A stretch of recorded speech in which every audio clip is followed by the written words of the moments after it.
Greetings and salutations, everybody. Welcome to the best damn movie-related show on the planet Earth, the John Campea Show, coming to you from right here on my YouTube channel. I'm, of course, your host, John Campea, and it's awfully good to be back, ladies and gentlemen. We haven't had a John Campea Show proper since Wednesday. Tried to do them from Comic-Con, ran into some technical problems and all that kind of stuff. But anyway, we are back, and we've got a hell of a lot of stuff to talk about. We got to talk about stuff going on at the Marvel panel. We got to talk about Eddie Murphy coming back to do stand-up comedy. Lion King is one of the biggest opening weekends of all time. That and a whole bunch more. And here today to talk with me about all these great things is the one and the only, also freshly back from Comic-Con, Mr. Robert Meyer Burnett. Robert, how you doing, sir? John, I got to buy a Mezco 1/12 exclusive Moon Knight figure, dude. Oh, come on. Very nice. Very nice. And also joining us today, also back from multiple trips, is Kris Carr, ladies and gentlemen. Kris, how you doing? I'm doing great. I'm so happy to be back. It's good to have you back, and it's good to have all of you guys here joining us today. Again, we have a lot of stuff to discuss, and before we get to any of the main topics, that is, let's go right off the top with this. One of the more interesting films on the docket coming up this year is the Tom Hanks film, what is it? A Beautiful Day in the Neighborhood. Not to be confused with Won't You Be My Neighbor, which was the incredible documentary on Mr. Rogers. This is more of a biopic of Mr. Rogers, focusing around the events, a true story of a journalist who came to do an interview, to do a profile on Mr. Rogers, and his intentions was to kind of debunk the mythology of Mr. Rogers, ended up being one of his best lifelong friends. It's an incredible story. And anyway, the first trailer for this trailer dropped this morning. I actually wasn't expecting it. I wasn't expecting this trailer to come out yet. Rob, I was a massive fan of the Won't You Be My Neighbor documentary. Mm-hmm. One of the more egregious Oscar snubs in recent memory to me, that not only did it not win Best Documentary at the Academy Awards, it didn't even get nominated. Caught so many people by surprise. Even the Oscar people who cut the trailer together for the Oscars included clips of Won't You Be My Neighbor because they just assumed automatically it's going to get nominated. It didn't, but anyway. So Tom Hanks, you know, Kris, you said a little bit earlier, it's America's Sweetheart playing America's Sweetheart, which is one of the greatest analogies ever. Rob, you had a chance to watch this trailer. What'd you think about it? Dude, I was sobbing by the end of the trailer. I mean, it's 2 minutes of joy. And I grew up with a PBS. You know, I watched Electric Company, I watched Sesame Street, and I watched Mr. Rogers' Neighborhood religiously when I was a kid. And I loved the land of make-believe. And I loved the dulcet tones of his voice. You know, he was as a kid, he was an older gentleman that I watched and looked forward to, and he was like my friend. And this trailer, first of all, Tom Hanks is perfect casting, the tone of the movie. I think just give him all the awards. Give him all the awards now. If they can make me feel that way in 2 minutes, what are they going to do to me in 2 hours, dude? I mean, I'm going to have to take boxes of hankies with me. It's just going to be, I'm going to be an embarrassing. I'm going to have to get a box of popcorn, a large popcorn, just to put all my used wet handkerchiefs or Kleenexes into this thing. That's never something I want to hear a grown man doing at a movie theater for other reasons. Kris, you saw this trailer. What did you think about it? Oh, man. Wow. Sorry for that illustration. What you can do, this is my husband's move, Rob, is you do man tears, right? So you put your hand here, and that way you funnel the tears into your mouth. Oh, and so that's then okay. That you just eat your salty tears. That's good. I'm going to be a wreck at this movie, too. That looked so wonderful. And I think you kind of nailed it on the head there with the casting. This is so perfect. And watching the trailer, you're not going, oh, look at Tom Hanks doing this great job. You feel like you're watching Mr. Rogers already. Yeah. He so encapsulates everything he was about. I was a PBS kid, too. And so I'm just going to be happy crying the entire movie, I'm sure. That last scene in the trailer. With them. I'm just like, come on. Where he hugs the little boy?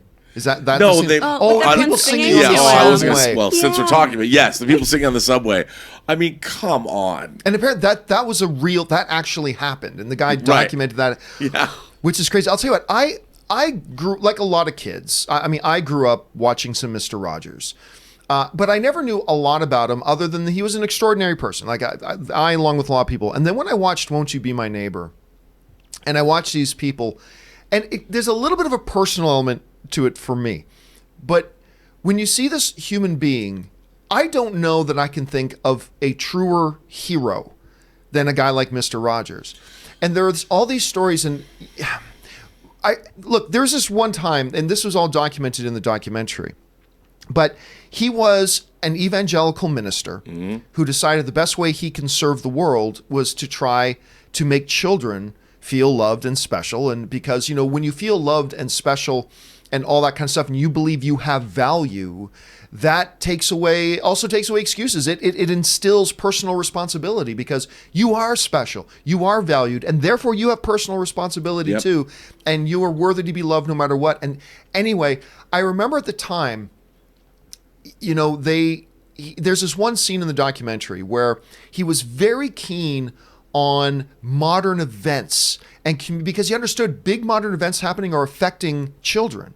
And so there was this big thing at the time, it was in the 60s sometime, where there was this big thing going on where hotel owners around the country weren't allowing people who were black into their swimming pools because they didn't want white people to have to swim in the same water as black people did. And there was this big infamous thing that made all the news headlines where this one particular hotel owner was going around pouring, when there were black patrons in his pool, he went around pouring bleach into his pool and all that kind of stuff. Oh my God. So what did Mr. Rogers do on his next episode? He had a character on his show who was a black character who was like the neighborhood police officer, right? And so what Mr. Rogers decided to do on his next episode was he had this little kiddie pool in his backyard, and he invited the cop to come on in and sit down. They just rolled up their pant legs and just put their feet in the pool together, sitting down together and having conversation. That was Mr. Rogers' way of saying F you to everybody. And then one of the greatest things, that actor who played that cop, he was gay as well. In real life, he was gay. And he thought he was hiding it from everybody. And they're interviewing him on the documentary, and he's weeping. This now, he's older man now, but he's like weeping and bawling. He's talking about the time when he finally had his outright open conversation with Fred Rogers. And Fred Rogers, yeah, I know. He said, but you're an evangelical minister, like they'll pull us off television and people know I'm that. And he puts his arms around him and he says, I've always loved you just for who you are. And just gave him a hug. And there's this grown man like bawling and weeping, telling about it. Again, it was Mr. Rogers' way of saying F you to everybody else in the world. And there's just something about that. And I have this going through my mind, Rob. I have these images of this trailer, of this documentary as I'm watching this trailer going through my mind, watching Tom Hanks, one of the greatest treasures ever, portraying this guy. And you're right. I'm getting emotional watching the damn trailer. Dude, I love the way you put it when you said, "What is this movie going to do to us in 2 hours?" There's a scene of him. I watched this on YouTube. I think it's in the documentary where he's testifying before Congress. Oh my God, one of the best scenes in the documentary. It's so great when he's trying to get funding for the show and for children, for PBS and for children's programming. And the guys, I mean, it's almost like out of central casting. These congressmen are just, when you think about Waldorf and Statler on the Muppet Show, it's like a whole room full of congressmen that are those dudes. And you think that he's not going to win. You think that there's no way Fred Rogers. And then, of course, one of the congressmen speaks up. And says what the most crotchety of all of them, by the way. I mean, right out of central casting, and basically says, "Yep, you're right. You just got your $1 million. We're going to fund what you're going to do." And you can watch the clip on YouTube. It's just one of these great. To me, you know what it is? Fred Rogers embodies America at its finest. Like when I think about great Americans, I think about Fred Rogers and what he did throughout his life, and like when he went up to Congress, it's like a Frank Capra movie. Like Mr. Rogers Goes to Washington, and that's what they called it. But he's an amazing guy. Yeah, I can't wait to see this movie. I cannot wait. I put up on my social media today, just F every other movie out there. Just give all the Oscars to this movie. I mean, obviously, the movie might suck. It might be terrible. Who knows? But, oh my God, they're off to good stuff. What did you guys think? Have you guys had a chance to see A Beautiful Day in the Neighborhood trailer? If so, jump down in the comment section below and let me know your thoughts. All right, with that down, let's move on to this next item off the top here. One of the things to come out of Comic-Con this year that's kind of been overlooked, because there's a lot of big things that came out of Comic-Con, is the fact that the show The Orville. Now, of course, you guys know The Orville. It's the show by Seth. I almost said Seth Rogen. Seth. That would have been a totally different show. Seth MacFarlane's basically his homage. Some might call ripoff of Star Trek. And it's got its fans, and it's even to me, I enjoy the show. It's a little bit of a hit and miss show, but when it hits, it's awfully good. But one of the little pieces of news that came out is the show is being moved off of Fox. It's no longer going to be on Fox going into season 3, and there's not going to be a new season in 2019. The new season won't come out until later in 2020. It's now being moved over to Hulu as an original Hulu series. Here's what the report says. This comes to us out of The Verge. It says, Fox renewed the series back in May, and McFarlane noted that the show has evolved and become more ambitious production-wise, leading to the production delay. Hulu will live alongside Disney's other streaming services, Disney Plus and ESPN, and Disney has indicated that it would continue to invest in original content for the platform. The Orville, this is a good observation by The Verge. The Orville feels exactly like the type of show that Disney would send over to Hulu, as opposed to Disney Plus's more family-friendly approach, as it's an irreverent and slightly more adult-orientated series. And Rob, when I hear about this thing moving over to Hulu and all that kind of stuff, and this is going to raise a lot of discussion. Some people are already complaining, like, why move it off free TV and to a pay service? But everything seems to be moving to streaming these days. I personally think The Verge kind of nailed it here when they said, look, Disney Plus is clearly a more family-friendly. It's not a G-rated network, but it's going to be a more family-friendly thing. The Orville clearly does get a little bit more risque in their humor, but I think it goes one step further than that. I think Seth MacFarlane probably loves this move to Hulu because it takes him off network television and gives him the ability to go a little bit more R-rated if he wants to. We saw what happened with Lucifer when they moved off of Fox over to Netflix. They didn't go hardcore, but they went a little bit more R-rated on that. I think this is going to be a playground that MacFarlane was going to love and has a lot of fun in, and I think he's going to love this and wants this badly. So overall, while at first this announcement kind of took me aback a little bit surprised, when I think about it, it seems to make perfect sense. Rob, what did you make of this? I think it's a great idea because they're no longer worried about ratings. You know, whereas Fox, the Orville struggled. Were they going to get the ratings to bring it back? Like Seth MacFarlane pointed out, it's an expensive show to produce. And I think that one of the great things about this move is we're going to get probably not just one, but 2 or 3 more seasons of the Orville. So they want someone like Seth MacFarlane. He's very well liked in the industry. They've got now the Family Guy, of course. How many seasons of the Family Guy have there been? I think Disney wants to be in the Seth MacFarlane business. They've inherited Seth MacFarlane from Fox, and why not go all in? And this is a labor of love. This is Seth MacFarlane's labor of love, and this is them saying, you know what? We're here. Our relationship with you is going to be long-term. Let's make some more Orvilles, and you don't have to worry about whether it's going to struggle in the ratings or not. I disagree with you on that. Hulu, Disney Plus, Netflix, they care whether or not people are actually watching the program. Sure, and but if nobody's watching it, they are going to pull it after season 3. Of course, but they're not beholden to advertisers. That's true. You know, so That's they don't. true. When ratings on pay TV, on free TV, you have to be able to justify your ad rates, and that's what allows TV shows to be on the air. But with a streaming service, they're looking at their analytics, but they're amortizing across all of their shows. And if look, the Orville's got a sci-fi fan audience. We're the first people to get onto streaming services to see these shows. True. I think it'll do better on Hulu than it was doing on Fox. You know what? I tend to agree with you. I think it will do a little bit better, and I think a part of that's because I think the handcuffs are going to take off MacFarlane. He's going to be allowed to go a little bit further on that, and I think that's going to appeal to a lot of the traditional MacFarlane fans as well. Yeah. So I think this is a good move. Guys, what do you think about this move of the Orville being moved off of Fox by Disney over to Disney's other property, Hulu? Do you think this is a good move? Do you think it might be really advantageous for them? Do you think it might spell trouble for them? Jump down in the comment section below and let us know your thoughts. All right, with that down, let's move on to our final off-the-top topic here, and that is this. The long, drawn-out drama / to the point that it became boring of will Avatar finally get overcome by Avengers Endgame ever? And yes, it finally did it. Avatar is now the number 2 all-time box office film, and Avengers Endgame, you can see as of official reports right now, by $500,000, Avengers Endgame has passed Avatar to be the number 1 worldwide box office film of all time. Now, if we were to go back in time to April, when this film opened up, and had finished its opening weekend, pretty much 95% of the people had said this thing will beat the record within 4 weeks. Because it opened like to $1.2 billion in its opening weekend worldwide.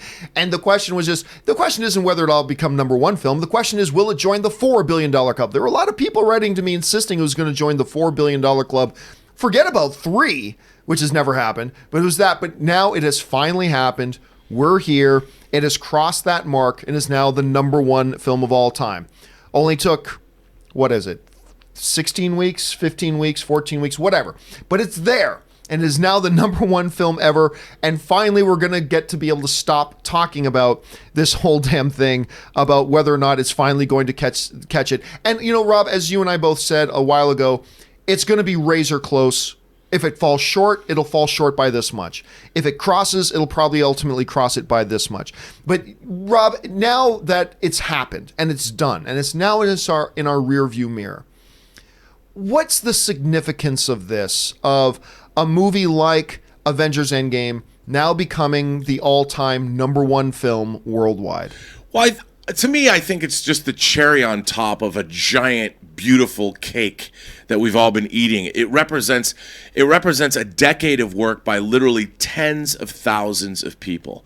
Not just Kevin Feige and Robert Downey Jr. and Chris Hemsworth and Chris Evans and the stars of these movies, but the tens of thousands of people that worked all over the world. There's effects companies from all over the world that worked on these movies.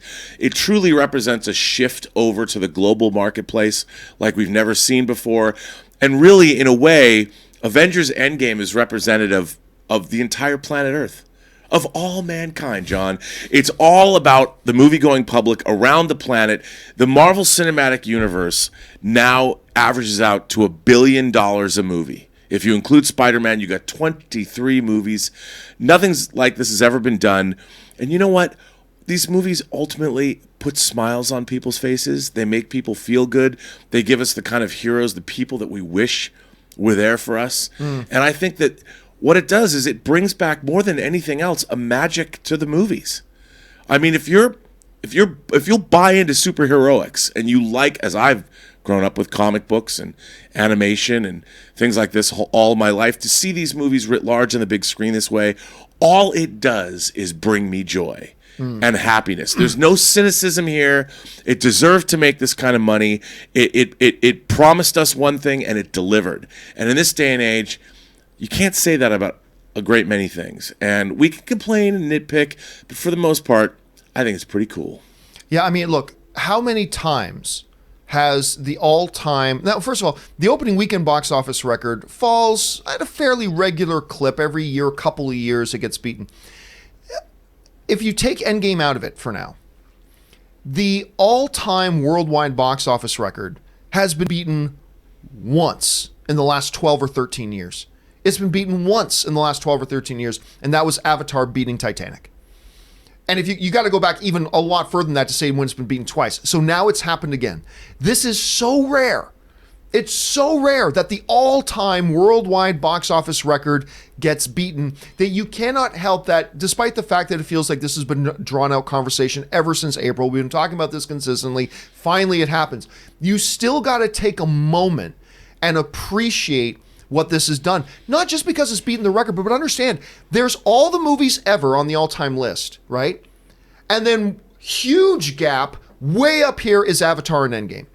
So not only do you got to appreciate the fact that it became the new number one, you got to appreciate where it sits in relation to all the other all-time films. Again, let me bring up this chart again. Like, you've got Avengers and Avatar right there. And then $600 million below that is the number 3 movie.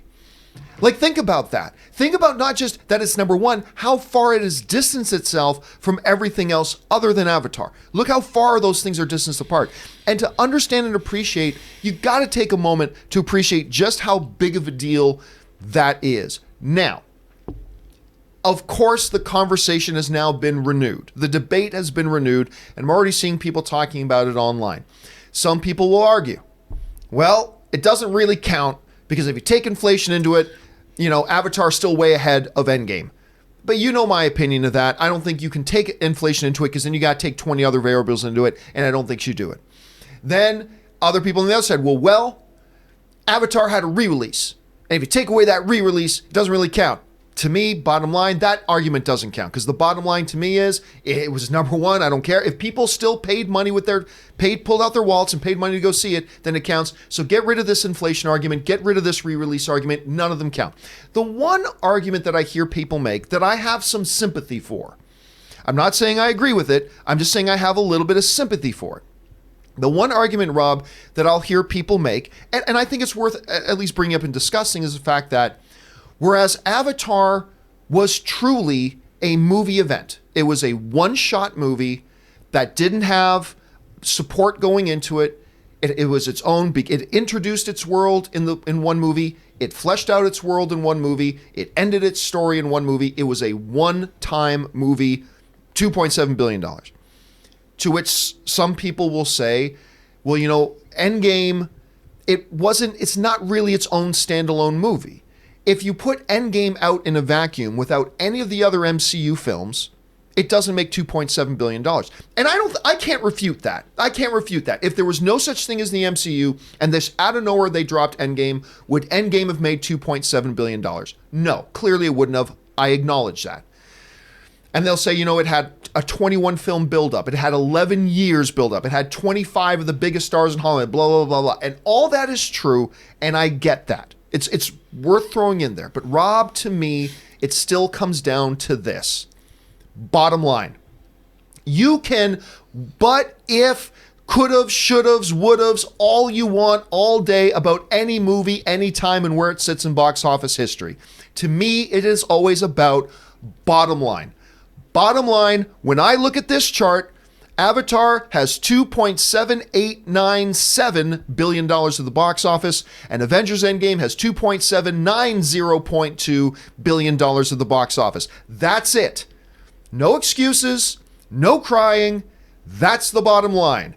We can talk about inflation if you want. You can talk about re-releases if you want. You can talk about 21 film buildups if you want.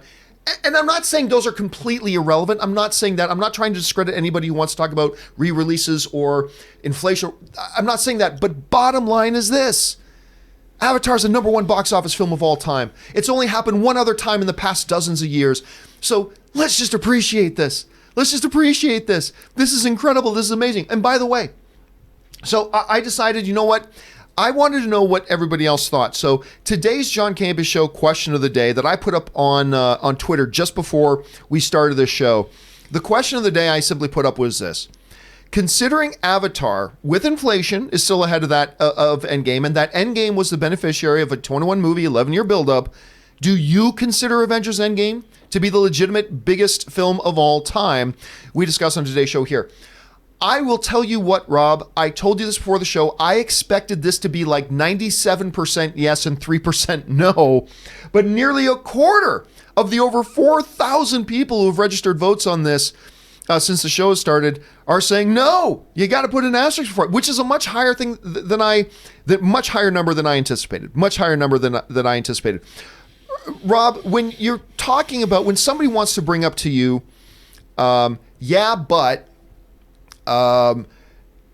Avatar got a re-release, or if people want to bring up to you, but Endgame is still behind if you take into consideration inflation, or but this, or but that. My thing is like, I get it, but bottom line, it's number one. How do you respond to that? Look, I'm with you. There's so many other factors. It's not just about it's how many tickets are sold, how much the price of those tickets are, how many people are going to the movies worldwide. I mean, it's different. How many movie theaters exist? We've got more theaters in China than we've had before. There's so many different variables. It doesn't matter. It's charting history. It's like when you're looking at speed records in the Olympics, like somebody sprinting, Usain Bolt or something. We don't sit there and go, well, back in the 20s, they didn't train as hard as they train now, No, it's about what's happening now, because these numbers are reflective of where our culture and where our society is. And it's not just about inflation. It's about a bunch of things. And like you said, there's so many metrics. And at the end of the day, the fact that we're even charting box office numbers at all is pretty silly. And at the end of the day, the easiest way to chart is how much money did it make? Period. And if you want to dig deeper, that's fine, but just show me the money. Show me the money. Well, listen, guys. Question is, what do you think about this accomplishment, this event? Avengers Endgame is now the #1 film of all time. Do you see it as a pure win? Do you think maybe there should be an asterisk there? Whatever, jump down in the comment section below and let us know your thoughts. All right, guys, with those off the top side of the way, let's now move on to our main topics today. How do we select our main topics here on the John Campea Show? Well, it's really kind of simple. See, you guys come up with the main topics by going to www.thejohncampeashow.com/contact. Once you get there, fill out the form with your topic or question, hit submit, and then maybe, just maybe, you might see your topic or question featured here on the John Campea Show. With that down, Kris, what is our first main topic today? First, we're hearing from S-Beam. What a release schedule. 4 of them are set for theatrical release: Black Widow, Shang-Chi, Doctor Strange, and Thor: Love and Thunder. Which of the 4 are you most anticipating? It's a toss-up for me with Doctor Strange 2 and Shang-Chi. I can't wait to see what they do with the 10 Ring stuff, and they've teased us in the previous movies. John, of those, what do you think is the most interesting? What are you pumped about? Well, I mean, look, here's the thing. The panel at Comic-Con was so packed. I mean, absolutely so packed. You're looking at, first of all, was it 4 or was it 5 movies? So you got Black Widow, you got Shang-Chi. Eternals. You got Eternals, Multiverse of Thor. So there's actually 5 movies there. And you've got 5 series coming to Disney Plus. There was a lot of stuff there to unpack. So I'll tell you what. Instead of just telling you which one of the things, let me give you my top 3 things that came out of this Marvel panel, and then I'm going to tell you the one thing that stands out to me as the worst thing that comes out of the Marvel panel. All right, and I'm going to ask each of you guys as well to give me your top 3 and your one worst thing that came out of the panel. For me, the best thing to come out of this panel.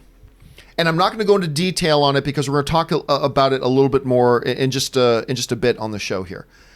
But by a mile, to me, the best announcement at the Marvel panel this year was Marheshala Ali as Blade. That, to me, by a mile. And we'll go more into that in just a little bit. My second favorite thing that came out of this panel was the fact that, much like Hulk was the main supporting character in Thor Ragnarok, Scarlet Witch is going to be the main backup character in Doctor Strange.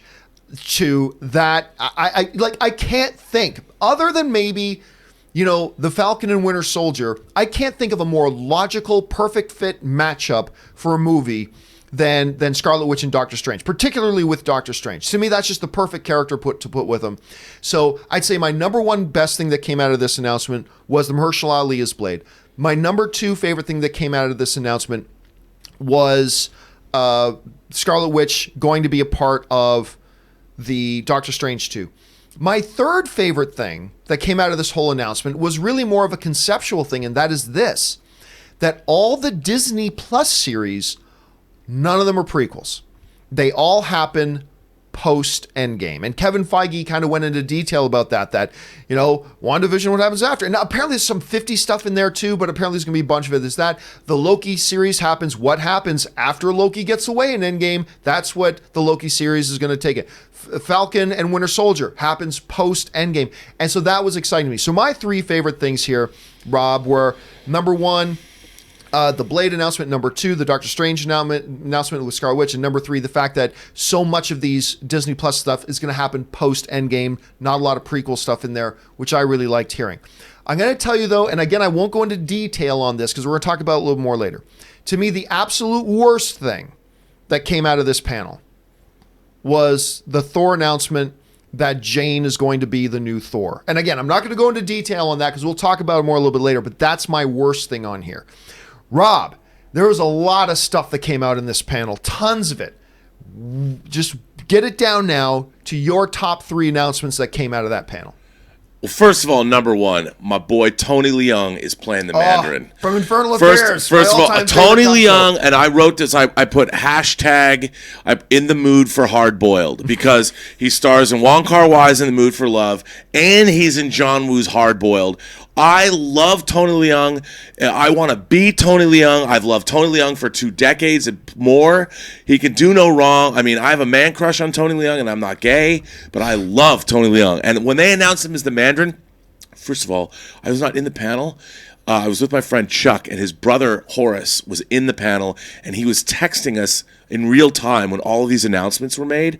And I literally jumped up and squealed like a little girl. Not that that's squealing like a girl is bad, but when a middle-aged dude does it over the balcony, over the back of the Marriott and the whole Bay Area out there, I literally was squealing with delight. I couldn't believe it. I was like, oh my God, Tony Leung is playing the Mandarin. Anyway, I don't want to belabor that point.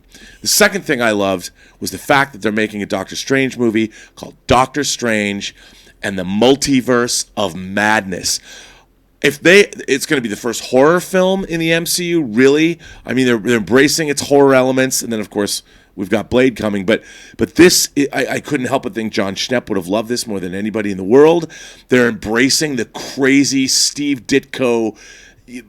We saw a little bit of that with Dormammu in the first Doctor Strange movie. I can't. They've so dialed in what the Marvel Cinematic Universe is going to be, and that's my third thing that I loved about all of this is that they already proved themselves. They've already had the Infinity Saga. They made Endgame. Now they have to start having. They have to take some left turns and do some different things so it's not just the same. And they're going to go crazy. They're going to give us a bunch of movies that to me, they're going after the fun.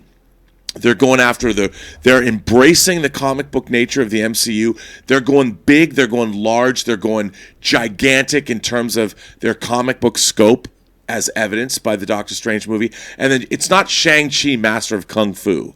It's Shang-Chi and what is it, The Mystery of the Ten Rings or something? Something like that, yeah. I mean, if that isn't a comic book title, it's just look, I love the Doug Bench, Paul Gulacy run on Shang-Chi. I can't wait to see this movie. The fact that they're doing Shang-Chi, they're just, my third thing is that they're embracing their comic book roots more than ever before, and I am deliriously excited about these movies. I think they're and the streaming shows. It's so great because the pressure is sort of off of them, and now they can go a little nutty, like they can go a little wackadoo, and I think that's what they needed to do. That we have their earnest Infinity Saga. Now let's go crazy. Let's get nuts, just like Prince said. Punch a higher floor. So what would you say is the worst thing that came out of this panel? Nothing. Oh, it's all great. There is nothing bad. That's BS. That is BS. Look, out of all the stuff that's out there, something's got to be at the bottom of your list. What would be at the bottom of your list? I'm not letting you get off the hook on this. What's at the bottom of your list? I felt, okay, if you want to make me say something, and I won't just say the end of the panel, because that sucked when it was over, I think the only thing that I wanted to see some kind of they did. They announced they're doing something with X-Men. No, there was nothing bad about this panel. I loved everything. I felt like I was being played like a fiddle, and I was watching it. Look, I love the fact that they're going to make Jane the new female Thor. That's right out of the comic books. That goes to them making. We'll go into that later. But that's them going crazy. It's like you thought that you thought that we've been making interesting comic book movies. You ain't seen nothing yet. We're going full on. And look, if anything, and that you said they're putting Scarlet Witch is finally going to. She hasn't been Scarlet Witch yet. They haven't called her Scarlet Witch. They're going to call her Scarlet Witch in the Multiverse of Madness, because why not? And are they though? Because even the name of her series doesn't have witch in the title of the series. I know, but they said that WandaVision goes right into the movie. Yes, it flows right from WandaVision right into Doctor By the end of Strange WandaVision, she's gonna be Scarlet Witch, and a witch and a sorcerer are gonna team up because it's the Multiverse of Madness. Right. Well, first of all, I effing hate the title, and I hate multiverse nonsense. But we'll get into that more in a second. It's so I want to good. go over to Kris right now. Kris, you read all these things about everything that's going on. If you had to rank your top three most excited things that you heard coming out of this panel, what are those top three? I mean, definitely far and away the best thing I think is Blade. And we're going to talk about that soon. I'm so excited about it. I'm loving the whole Ten Rings thing. I'm so excited because that's been such a slow burn, and we're finally going to see all of that. And my girl Awkwafina's in it, and I'm so excited because I love her. And then I think lastly, it's Doctor Strange, definitely. Y'all know I don't like horror movies, and I'm so excited to see a horror movie. I'm excited for this to be crazy. It's like, for years we've been talking about how insane it is that there's a talking raccoon in a movie, and Marvel went, hold my beer. We're going to amp all this up, and it's going to get nuts, and I'm so pumped. If there was anything that didn't quite thrill you about the panel, what would that be? This is such a stretch, but if I see one more GD article about David Harbour's Stranger Things connection to his new MC Oh my role, God. I will drink bleach. Like, I'm so over it. His name is Alexei. He's a Russian guy. Oh my God. Am I connected to every human being named Kris? Do I have a special connection to the MCU because of the, Chris's in there? No. Get over yourselves, Internet. Thank you. You know what? Yes, I hate that. So the op-ed dumb. piece. You know what I hated? Here you go, John. I hate all the stupid commentary I've had to read on the internet after this panel. Yes! That's what I've hated. I'll tell you what. There are a number of things I didn't like about the panel. I gave you my top one. There are a number of things I didn't like. I'll be honest with you. And I think part of this, full admittedly, is because I've been spoiled by previous Marvel events like this. And I think, if almost any other studio had done this panel, I would have gone, wow. But I think because I've been spoiled so much by the Marvel goodness, that I look at it and go, it was all right. I mean, there were certainly things like I've just listed, certainly things I was very excited about coming out of this panel. There were a number of things that kind of turned me off and make me quite worried. Obviously, the Jane thing, we'll get to that in just a little bit. I think time travel and multiverse stuff is the bottom of the barrel, lazy man's, no creativity. We can't think of a way to make our story make sense, so just say it's multiverse and we can do whatever we want. I think that's lazy and dumb. But I am still super excited for Doctor Strange 2 because you're going to have Scarlet Witch in there, and her and Doctor Strange together is going to be amazing. There was that. There's a few other things. And, oh, by the way, I wasn't thrilled to hear that Falcon is indeed going to take on the Captain America mantle, which I was really hoping that wasn't going to be the case. And I was really hoping the fact that it's called Falcon and Winter Soldier, that they were going to go that, but he's just confirmed that he's already started getting his fittings for his version of the Captain America outfit. I don't like it when one character becomes this other character. I don't really like that, but we'll get into that in just a bit. So overall, I thought it was a solid panel, but I'll be honest with you, I was a little bit underwhelmed by it. And I don't like the Thor Love and Thunder title, but who cares? That's just Oh my a title. God, that title's great. It's stupid. It's pretty bad. It doesn't matter. It doesn't matter because you know what I say about titles. If it's a terrible title, it won't make the movie any less good. If it's a great title, it won't make the movie any better. But I did say this, and this got some of my fellow MCU fans a little pissed off at me, and I don't care. But I watched this panel, and I thought, it's all right. It's got some really good highlights, a couple of lowlights for me. But I saw the reaction from everybody. It's like, this is the greatest thing ever. But, something I pointed out on open mic yesterday, guys, was this. When you're talking about fandom groups, doesn't matter whether you're talking about Star Wars fans, Marvel fans, Harry Potter fans, DCEU fans, whatever. I feel like we become invested in automatically proclaiming any news that comes out about the subject of our fandom as the greatest thing ever. Star Wars fans do it with Star Wars. Harry Potter fans do it with Harry Potter, whatever. And I made this point and I stand by it. If Kevin Feige had come out on this panel, at the beginning of this panel, and just said, "Behold, I am Kevin Feige," and then he reached down, took off his shoes and his socks, and just said, "Look at my foot! Behold the foot of Kevin Feige! Kneel before the foot of Kevin Feige!" and just said that for 90 minutes, the internet with the MCU fans just would have blown up going, "This is the best thing ever! Oh my God, look at that foot!" That's what MCU fans would have done. It's also what your fandom would have done. It's what Star Wars fans. I used to joke around that for new Star Wars trailers, George Lucas could get on screen and spend 2 minutes and 30 seconds shaving his balls with an electric razor. And so, yeah, how do you like that? And Star Wars fans would be going, "This is the greatest thing ever." And I just kind of got a little bit of a sense of that because I really, by Marvel standards, I honestly didn't think the panel was all that great. Hang on a second, though. Let's back up. They announced 10 properties that we all knew already. That we already knew. But hang on. With their creative teams, yes, which is with great. Their release dates, you're seeing a commitment by them of between $1.5 and $2 billion of production money. That I already knew. you might have already known it. But the fact that they've committed to this in a 2-year period of time, and all of this is in continuity, and all of what this shows to me is incredible planning and coordination between 10 different creative teams of people and a studio that knows exactly what's going on.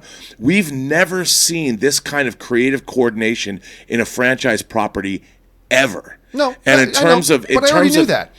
But to see it, but it's again, like if you're going to ask me, am I excited about what Marvel is doing, and am I amazed by what they are pulling off?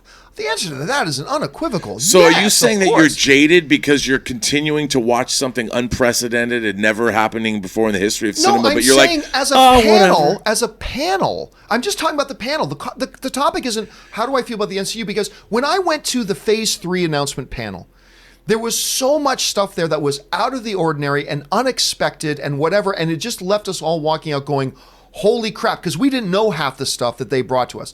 What I'm saying is, as a panel at San Diego Comic-Con, basically 85% of what they covered and talked about is stuff we already knew. Now, I fully admit, I said this off the top, I am partially spoiled. And if this was an announcement by any other studio, I'd be going, wow, they really upped their game. That was great. And I think I'm acknowledging here that I am partially spoiled by how just knocking it out of the park with these presentations go. But as far as the panel goes, just the panel, most of the stuff I already knew. A couple of things that they introduced I wasn't aware of, like the Blade thing, blown away by. A couple of things that I didn't know, I'm a little bit turned off by. So at the end of the day, as far as the panel goes, I'm just like, okay, but I don't feel like I learned anything. Other than a few little details, I didn't really learn anything, and it's just, okay. So as a panel, it was solid, it was okay, but otherwise, all the positive things you can list about it were things we already knew, and But if you're talking about panels, how often in the history of Comic-Con did anybody bring that many creative people? Even when they've announced the Avengers, the amount of stars that they got, the fact that they brought Natalie Portman back to play Jane, who we thought was gone from the Marvel Cinematic Universe. By the way, I think is a negative. They brought an Oscar winner, coming off of his Oscar win to come be Blade. I mean, it was, as far as Comic-Con panels go, I mean, I've been going for 31 years, and this was easily in the top echelons, probably the top 2 panels that have ever been done ever at Comic-Con. And I think Tom Cruise coming out as a surprise and announcing a Top Gun trailer beat it. I think that beat it. I thought that was, as a one-time thing, I thought that beat it. But again, I am admitting I have been spoiled by how Marvel has done these things historically, and that throws my perspective off. And I'm admitting that completely. I admit that. But I also have to be honest that I'd love to come on here today and be like all my other fellow MCU fans and go, this is the greatest thing ever, which I do sometimes with Marvel things. But I got to be honest, I didn't feel that with this panel. I didn't feel that this time. If it was anybody else, but with Marvel, I hold them to a different standard because they've set that bar, But anyway, ultimately, listen, guys, clearly most of you guys will agree with Rob on this. Clearly most of you will, and I already know that, and I'm comfortable with that. But what did you think about the panel overall? Jump down in the comment section below and let us know your thoughts. All right, with that down, but staying on the topic of that Marvel panel, Kris, what is our next main topic today? Our next topic is coming from Andrew. Greetings and salutations. We are all excited for Marvel's Phase 4 slate. Some more than others, I guess. But the biggest and most surprising one that came from Marvel's SDCC panel is the announcement of Blade. Yes, Blade is coming back. And 2-time Academy Award winner Marheshala Ali is also confirmed to be playing Blade. This got me really excited. What do you think of the news? And also, what do you think of the casting of Marheshala Ali? Thanks, and bring on the filthy. I know we started talking about this a little bit. This is definitely the thing I was most excited about. John, what do you think? No doubt. No doubt. Like, okay, so take my overall okay feeling about the overall Marvel panel. Absolutely, beyond question, 100%, beyond a shadow of a doubt. The highlight of that panel to me was, 1, because it was completely unexpected, and 2, the news itself carries such weight. Number 1, Blade is coming back. Number 2, it's being played by 2-time Academy Award winner, one of the finest actors on the planet right now, Marheshala Ali. Oh my God. That was the part for me that went, this is what I have come to expect from a Marvel panel. But at any rate, I just thought it was outstanding for a couple of reasons. Again, number one, Blade. Blade is a celebrated character, maybe even amongst modern audiences, not so much because of his comic book roots, but because, we've had the Wesley Snipes movies and a lot of people love them. Granted, you can make the argument that series petered out over a decade ago, but fine.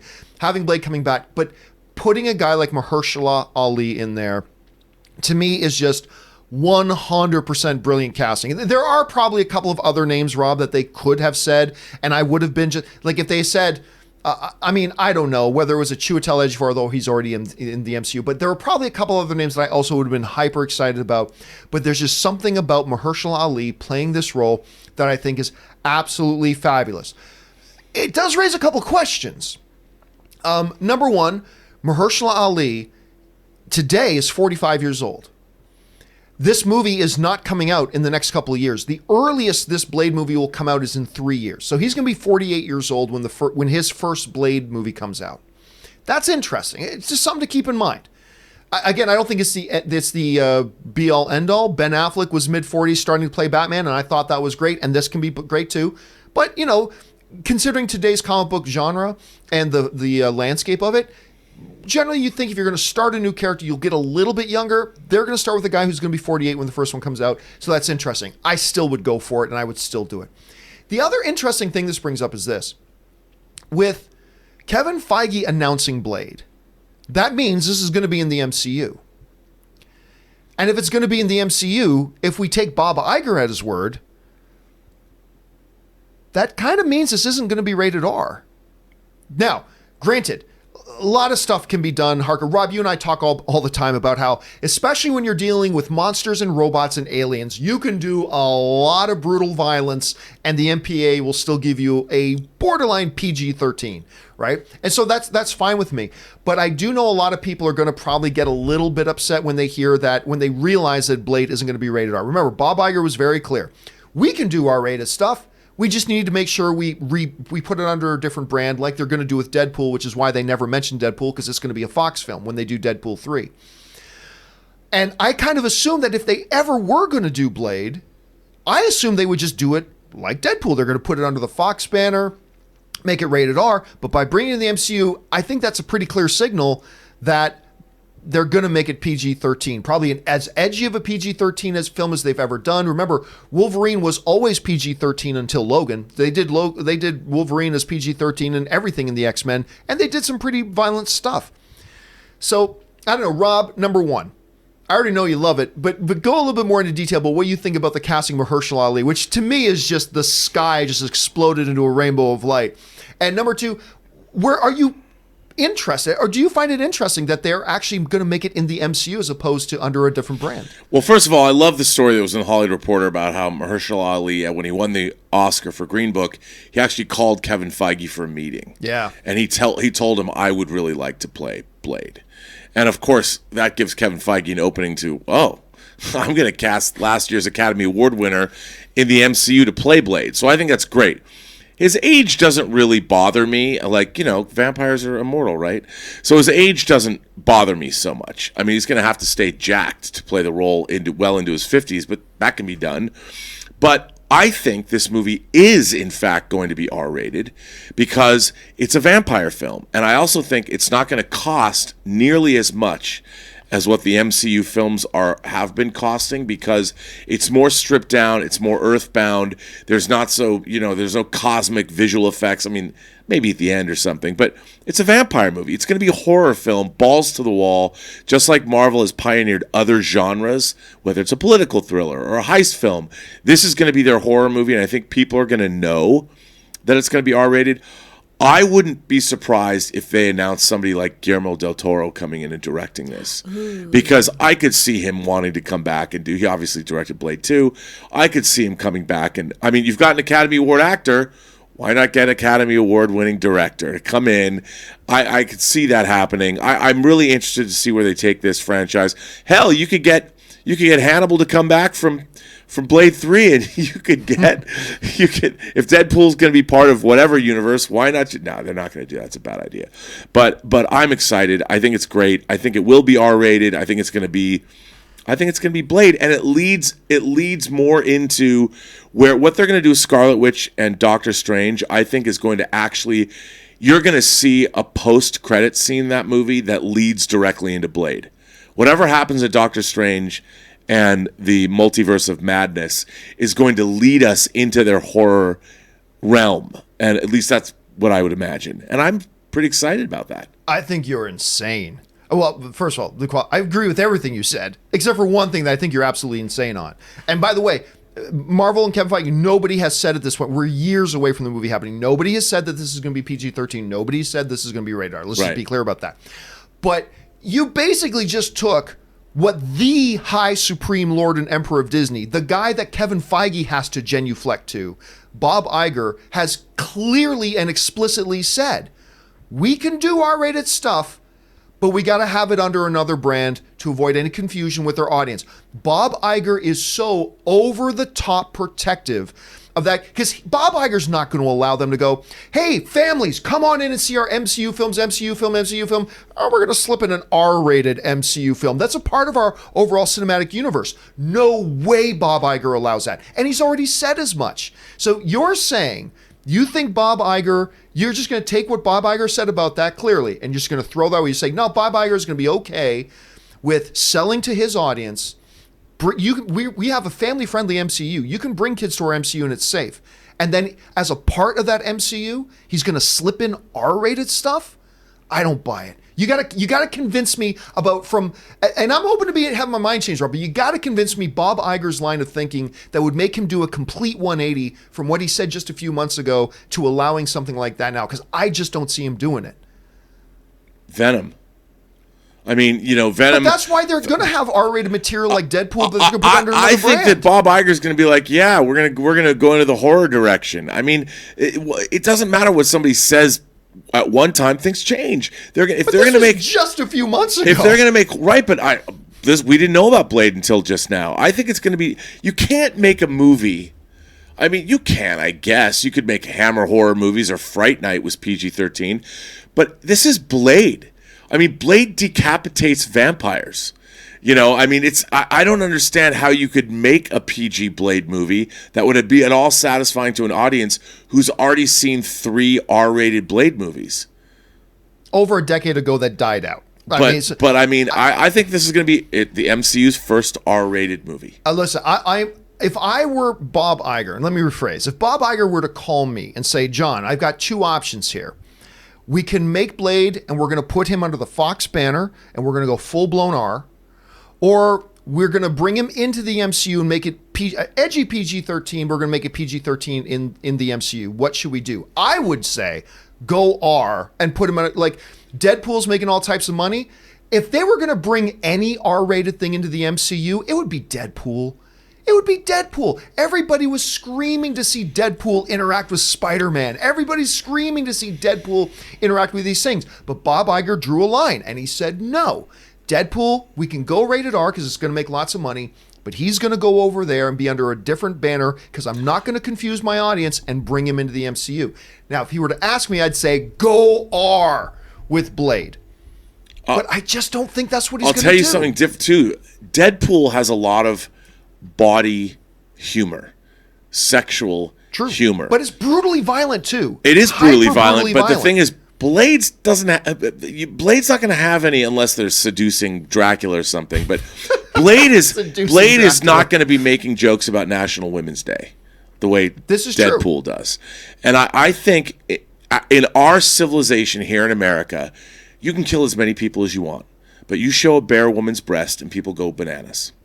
And I think that they'll get away with a Blade movie in the MCU R-rated because everyone knows vampires. Everyone loves vampires. Hell, we can have the evolution of the Twilight series. If you were a young girl who was growing up reading Twilight, you're going to want to see a kick-ass, blood-drenched Blade film now that you're 30. And I think people are ready for an R-rated vampire movie in the MCU. I'll tell you what, but I think one of those people is not Bob Iger. This is going to be one of those times, Rob, where I really hope you're right. Because again, if Bob Iger were to ask me, I would say go rated R. I really do. But I think everything we have seen Bob Iger say and do clearly points to he's not going to let an R-rated thing in the MCU itself. Like everything he has said, everything he has done, keeping Deadpool over there points in the other direction. But I will desperately hope you're right. And again, let's be clear, everybody. They have not said, there's been no official statement about whether this Blade movie is going to be PG-13 or if it's going to be rated R. But remember, there are two different questions about what would you want it to be and what would Bob Iger actually make it be. Those are two separate questions. So I want to ask you guys, jump into the comments section. And how long is Bob Iger going to head up Disney? He'll still be the head of Disney by the time Blade comes out. It's going to be him and Keith Richards and a cockroach at the end of the world. Come on. Yes, I think it's so. It's forever. He's still going to be there. He makes the rules right now. By the time they start making it, he's still going to be on the throne. And I just think a lot of people are jumping to conclusions to answer the question by what they would want to see, as opposed to what is Bob Iger going to allow. Because I'm with y'all on this as far as what I want to see. I am with you. I stand in solidarity, but I just don't, if I got to put my own opinion of it aside and just look at what's in front of me, I just don't see how he does it. But I hope that you are right. I hope that you were right. Question is, guys, what do you think Bob Iger's going to do? Do you think Bob Iger's going to say, yeah, let's just give us an R-rated Blade inside the MCU. Let's blow out the doors of bringing R-rated material into the MCU. Or do you think he's going to play it more close to the vest like he's done in the past? Do you think he's going to say, nope, if it's in the MCU, it's PG-13? What do you think he's going to do? We got a few years to find out. Rob clearly thinks they're going to go R. I hope he's right. I think Bob Iger's made it clear that they're not going to do that. I hope I'm wrong. What do you guys say? Jump in the comments section below and leave us your thoughts. All right. With that down, Kris, what is our next main topic today? Next, we're hearing from Sooner Throng. It was revealed Jane Foster returns in Thor 4 and will be Lady Thor. This is an interesting surprise and sounds a little strange, but could be pretty cool. Not sure. What are your thoughts on this new plot reveal? Thanks, John and crew. And Rob, you are excited about this, like I am. So I want to hear your thoughts on what you think about Jane. Well, again, what does Marvel do? They look to their comic books for inspiration to the stories that they decide to tell. This was a big story that Jane Foster became Thor within the pages of the comics. And I think this movie is called Thor Love and Thunder. It's so metal, just like Thor Ragnarok. I mean, I could see like a Megadeth album cover is what they're going to go for with the movie poster for this. I mean, I loved Ragnarok. I could see this, and what better thing could you have than Thor and Jane Foster also as a thunder goddess taking on hordes of I don't know what. I mean, this to me could be evocative of everything from Iron Maiden to Quiet Riot. I cannot wait for this. I want to see her come. I want her to rock my thunder. I mean, you know what I'm saying? I think it's going to be great, and I can't wait. Although I will say Natalie's got some work in the gym to do before she can convince me that she can wield Mjolnir. I mean, that's a tough one. But I can't wait. Remember, her powers don't come from her actual physical muscles, and Mjolnir is more about worthiness and all that. I know, but still. Did you see the social media post Natalie Portman put up about that? She put up a picture of her on the Comic-Con stage holding Mjolnir, and she goes, "Here's your before picture after I get jacked for this role." So she actually was acknowledging that herself in there as well. I've loved Natalie Portman. God love her. Oh, I mean, ever since The Professional. I mean, like she is. I have an action figure of Natalie Portman in The Professional. No, of course you do. I do. What am I thinking? Why was I even doubting that for a second? Look, Natalie Portman is, number one, world-class Academy Award-winning actress. Her talent is beyond question. She's amazing. She's also one of the most, male or female, one of the most beautiful creatures to walk the face of the earth. She's amazing. God, I loved her in Black Swan. I was thrilled when she was announced to be in Thor. I was not thrilled with the Jane character in Thor. And I don't blame Natalie Portman for her performance. It was not an interestingly written character.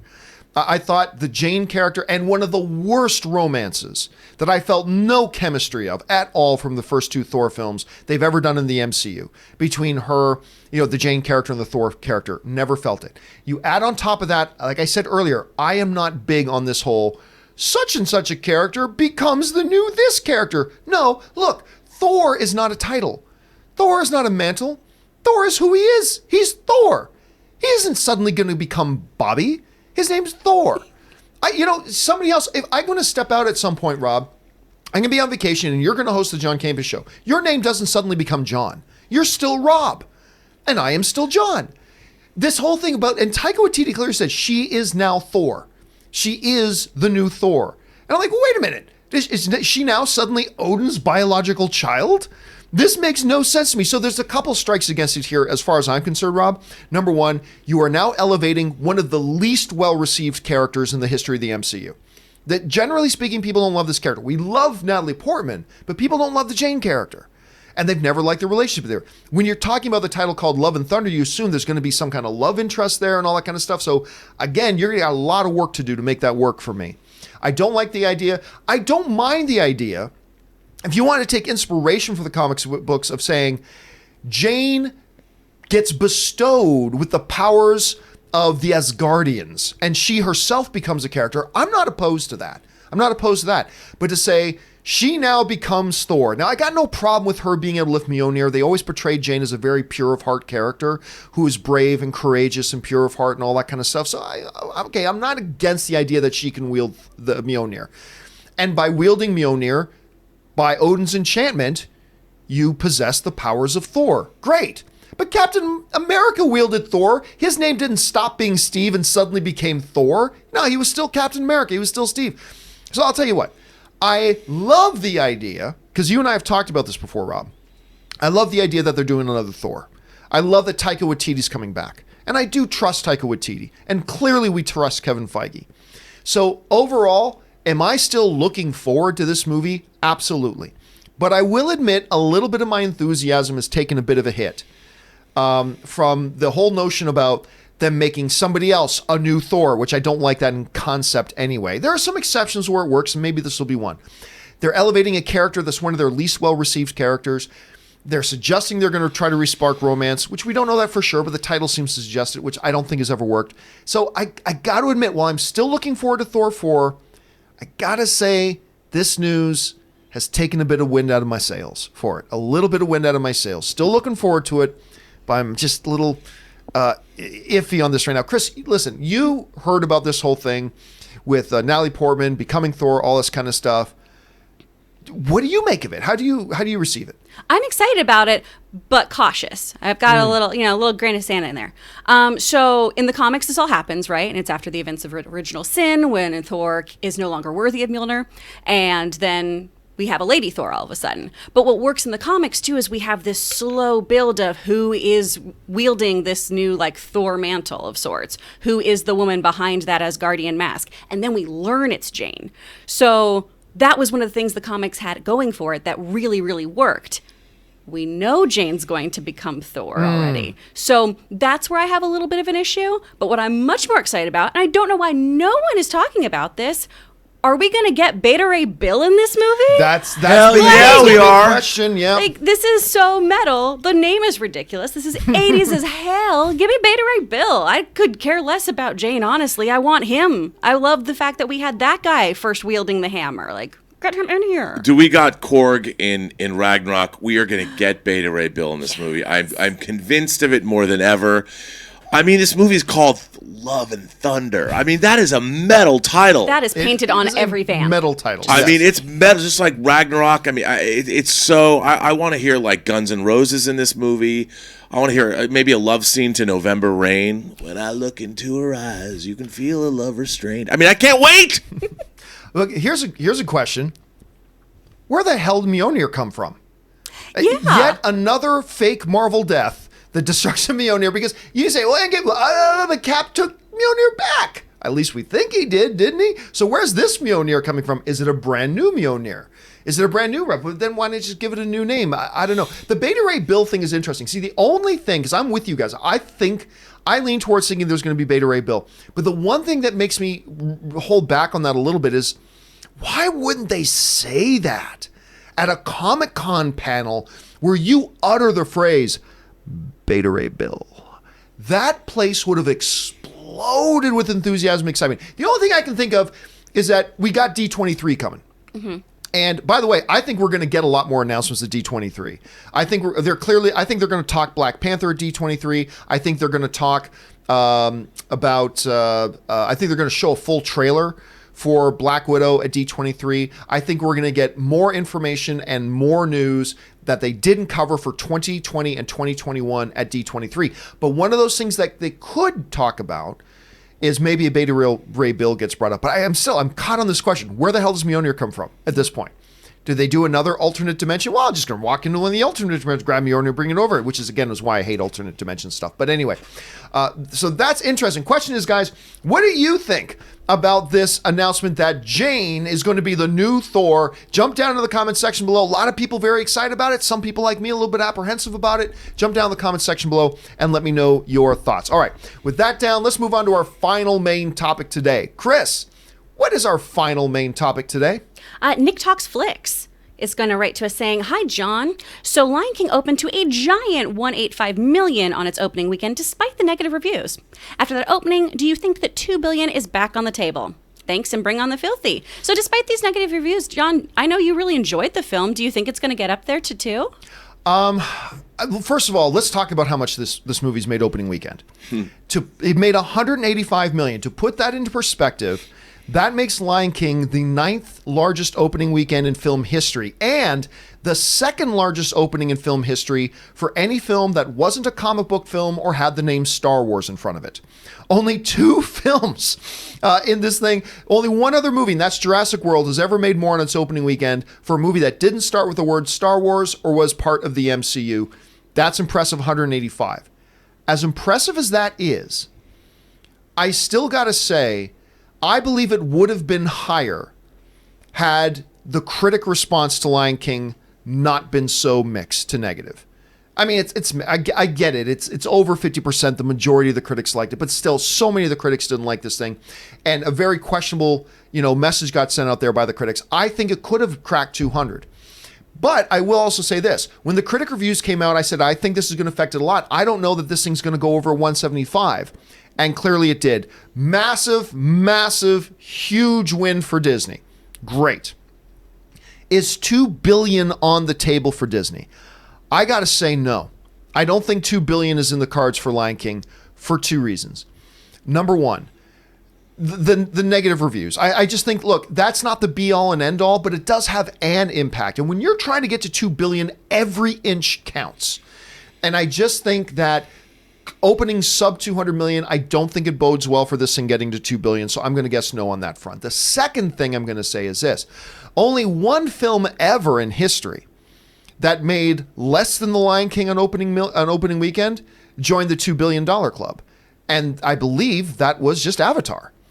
I think, let me bring up the list here, but I think every other film that is in the $2 billion club opened with more than it did. I mean, also Titanic. Titanic is the other one, clearly. But Force Awakens opened with more.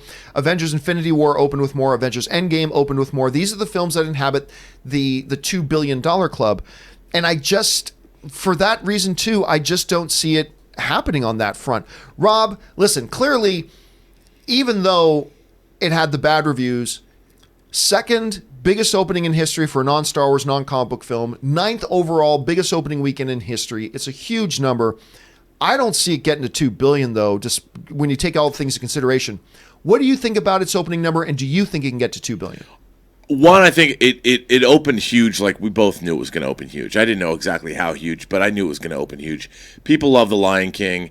It looked, regardless of what the critics say, if you're 10 years old or you're 8 years old and you're begging your parents to go see this, nobody cares what the critics say. They just want you to shut up and see the movie. So I think families went and saw this. People love this movie. They enjoyed it. They embraced it. Everyone loves The Lion King. But I think that they were hoping that it was going to create this this is so groundbreaking. But really what's interesting is the original Lion King was an animated film. This movie, while it's photorealistic, it's also an animated film, and it doesn't have perhaps the charm, at least judging by the Hakuna Matata number that we've seen, because I have not seen the whole movie. But I just don't think it has that magical quality that's going to get people to go see it more often to get it to $2 billion. It's going to do well. I could see it doing $1.5 billion, but I think it's even might not get to $1 billion. I don't know. Oh, I can't. Opening at 185 with the So I don't see it not getting to $1 billion. Unless if it has staying power, but it might just burn out quickly because people know The Lion King. Does it give them enough uniqueness to get the kind of replayability that a movie needs to get to $1 billion? I don't know, but I could see it getting to look, if it does $1.5 billion, it doesn't surprise me. But I don't think it's necessarily the guaranteed hit. It'll second weekend and third weekend, and foreign will obviously tell. Yeah, It'll I mean, tell us. because I'll tell you what, I love this movie. Right, I know you do. Unabashedly so, which is really good for me because, you know, some of the Disney Studio proper films of late have not so impressed me that much. Whether you go back to, like, not that long ago, it was just like around the corner that we had Wrinkle in Time. And then we had Nutcracker in the Four Realms. And we had Dumbo. Now, they've had some wins as well. They've also had some wins, but, you know, the Disney Studios proper, like not Pixar, not Lucasfilm, not Marvel, Disney films proper, to me lately, have been a bit hit and miss. So while I knew I was desperately looking forward to Lion King, and I thought it would be great, in the back of my head, though, there was that Disney Studios proper has been a bit hit and miss, and they put out some films that I have not enjoyed and not liked, and what it would do. And I tell you what, I walked out of Lion King, I wept in the movie, like, first time I've cried in a movie in like 5, 6, 7, 8, 9 years. I can't remember the last time I literally just outright cried in a film. I wept in this film. To me, it had all the magic of the original. I loved it, but not everybody feels the same way. And that surprises me because there's a lot of movies, Rob, that I see where I go, I loved it, but I can see not everybody's going to love this, but I loved it. Or I hated this movie, but I can see how it's going to have its audience. This was one of those movies that I saw, and I really did think this is one of those rare times that I came out loving it thinking, oh my God, everybody's going to love this. And I was so wrong. Because those critic reviews started coming out, and I'm like, what movie did these people see that Right. and so I was so wrong on that level. But, you know, seeing how a lot of the other people felt and the criticisms that you're hearing, I can't buy into it getting to 3. Actually, Kris, I'm curious. You've been traveling a lot, but did you have a chance to see Lion King yet? No, I've only seen terrible movies on airplanes. Okay. I watched Alita Battle Angel this week. Come on, that movie rules. I like to lead a battle. The fights Angel. were great. I hated everything else. I don't care about you, Hugo. But I watched The King Who Would Be King, and that was really cute. I still need to see it though. I'm gonna try to get my husband to go with me either tonight or tomorrow morning to the movies because I really want to go see a bunch of stuff. Well, question is, guys, what do you make of Lion King and its opening weekend? Are you impressed by the opening weekend? Do you feel like me, like it could have done even a little bit more? And what do you think this means for that $2 billion club? Are you like me, where you think that's off the table now? Or do you think maybe it still has a shot at getting to that number? Jump down in the comment section below and let us know your thoughts. All right, with that down, now let's move on to the final. That last one wasn't the final one. Now let's move on to the final main topic today. Kris, what is the final main topic today? Our last topic is coming from Greg Harris. I had to rub my eyes when I first read it because I thought it couldn't be real, but it looks like Eddie Murphy is going to return to stand-up comedy with a new Netflix special said to be worth around $70 million. Oh! Yeah. What do you think about a new Murphy special, and do you think Netflix is overpaying for it? I love Eddie Murphy. I am super pumped about this, but what do you make of this, John? I had to look, first of all, when I first heard the news, Eddie Murphy coming back to do stand-up comedy, I've been saying, gosh, this is only 15 years overdue. We've been screaming this for over a decade. Eddie Murphy, come back and do stand-up, man. We want to see what he can do today. Can he recapture that magic that he had in the past in his pure stand-up form? We've seen him on screen. We want to see him on stage. I love this news. And then I saw the dollar figure. $70 million. And I had to go, what? And Netflix wonders why they're operating in a deficit. $70 million. Now, to be fair, though, this isn't for one stand-up special. This will be for several. This is the official report that comes to us from Engadget. They wrote the following. According to TMZ, Netflix may be willing to pay $70 million for an undisclosed number of specials. A lot of people are speculating around. There are other reports saying it's going to be three stand-up specials for $70 million for an undisclosed number of specials. While that's a huge figure, especially given reports about Netflix trying to be more conscientious about original content it spends big money on, that is in line with what it paid for other A-list comics. David Chappelle is said to have earned $60 million for 3 specials, and Chris Rock apparently scored a $40 million deal for 2 of his own specials. So if this is 3, this does put Eddie Murphy's payday close to the David Chappelle payday on this, which is, you could make an argument that Eddie Murphy return to stand-up. David Chappelle come back to stand-up got everybody really excited. You could make an argument that the concept of an Eddie Murphy returning to do stand-up in a Netflix special might even be more anticipated were it to come out. That's still a big number to me, Rob. So 2 different questions here, Rob. Number 1, do you like the idea of Eddie Murphy coming back and trying to do stand-up? Number 2, what do you think about the payday he's getting? Well, first of all, I love Delirious and Raw, those stand-up specials I watched incessantly for years. So to see Eddie Murphy come back, it's monumental. It's so exciting. I'm really excited. And I really like what Netflix has done with their stand-up. I watch a lot of stand-up comedy specials on Netflix. I mean, Ali Wong, and then they translate. So good. Ali Wong's, her specials directly led to Always Be My Maybe. I mean, we're seeing a lot of renaissance in comedy. So I think what they're doing, and the thing for them, I'm sure Netflix, we don't have the analytics, but I'm sure if you have Netflix, I think everybody likes watching their stand-up comedy specials because usually they're like an hour. So if you're going to go somewhere, you can be getting ready to go out for a nice dinner and you could watch their comedy special as you're getting dressed. So I think comedy specials are a great bread and butter thing for Netflix. I don't know this. I'm talking out of my ass, but I'm assuming so. So I think this is a great, getting 3 or 4 specials like they pointed out. That is not something that's not unique. We saw that with Chappelle and Chris Rock, just like the Engadget article says. So this is the kind of money that Netflix should be spending. Yeah, it's a lot of money, but I think in terms of what they're getting back from their viewership, it's probably a good money well spent. Yeah, I think when you really break it down, if it is 3, you're talking about over 20 million per, but I mean, they could be really big draws. It's going to be interesting to see how this plays out for them. Question is, guys, what do you make about this? Eddie Murphy coming back to do stand-up. Are you excited about the notion? Do you think Netflix is wise to spend that type of money? Jump down in the comment section below and let me know your thoughts. All right, guys, with all the main topics down now, there was a lot of them today. With all those big topics out of the way today, we're going to go on and take live questions from you guys. But before we get to those live questions, there are a number of other things going on in the world of movies and entertainment news that we don't have time to go into in depth, but I want to make sure you're caught up to date. So fact checker Jonathan today presents to you today's installment of the Movie News Feed. Check it out. First up, the Simpsons movie was a large success when it first hit theaters back in 2007. It went on to make more than $500 million worldwide on a $75 million budget. So why has the sequel to the movie never been made? And could we eventually get another movie? From Cinema Blend, when asked by a fan in Ballroom 20 at San Diego Comic-Con this past weekend, series creator Matt Groening had this to say: "This is a true answer. The first Simpsons movie almost killed us. We didn't have a B team waiting to do the Simpsons movie. So the same people who wrote, animated, voiced, and did the music for the Simpsons TV show also did the movie. That was in 2007. We're almost recovered. Almost." So while the financial success of the original movie may make it seem like a no-brainer, that's not really true for the creative team.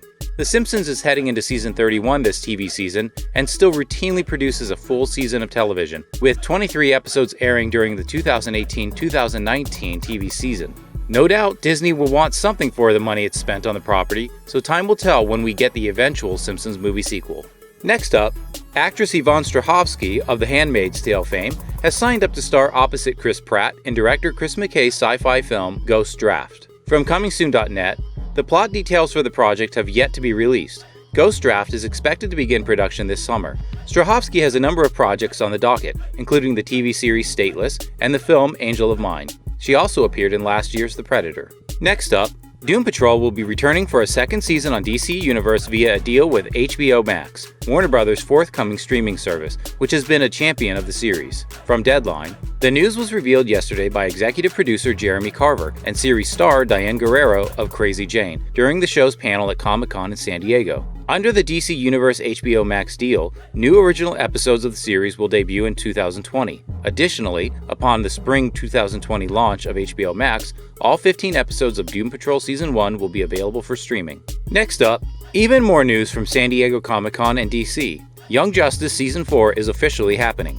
From Entertainment Weekly, The show is already in production, featuring a roster of younger heroes like Superboy, Miss Martian, Dick Grayson, Kid Flash, and Aqualad. Young Justice aired on Cartoon Network but was cancelled with its second season, which climaxed with a finale that aired in March 2013. The series went on to cult-like status, and in 2016, the powers that be at DC gave it new life with a Season 3 renewal.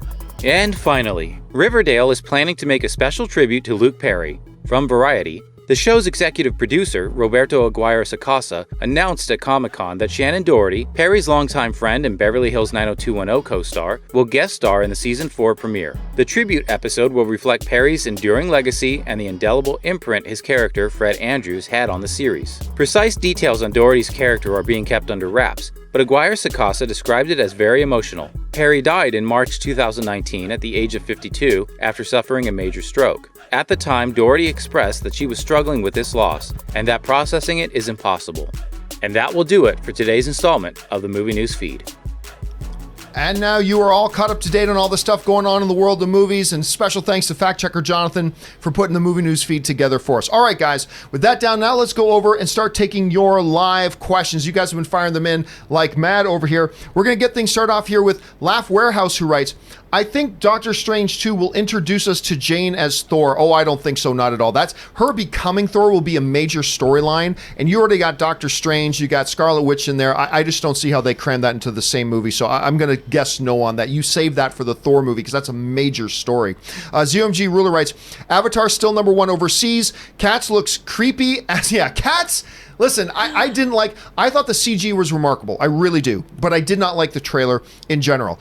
Avatar is still the number one overseas movie of all time. Star Wars The Force Awakens is still the number one domestic film of all time.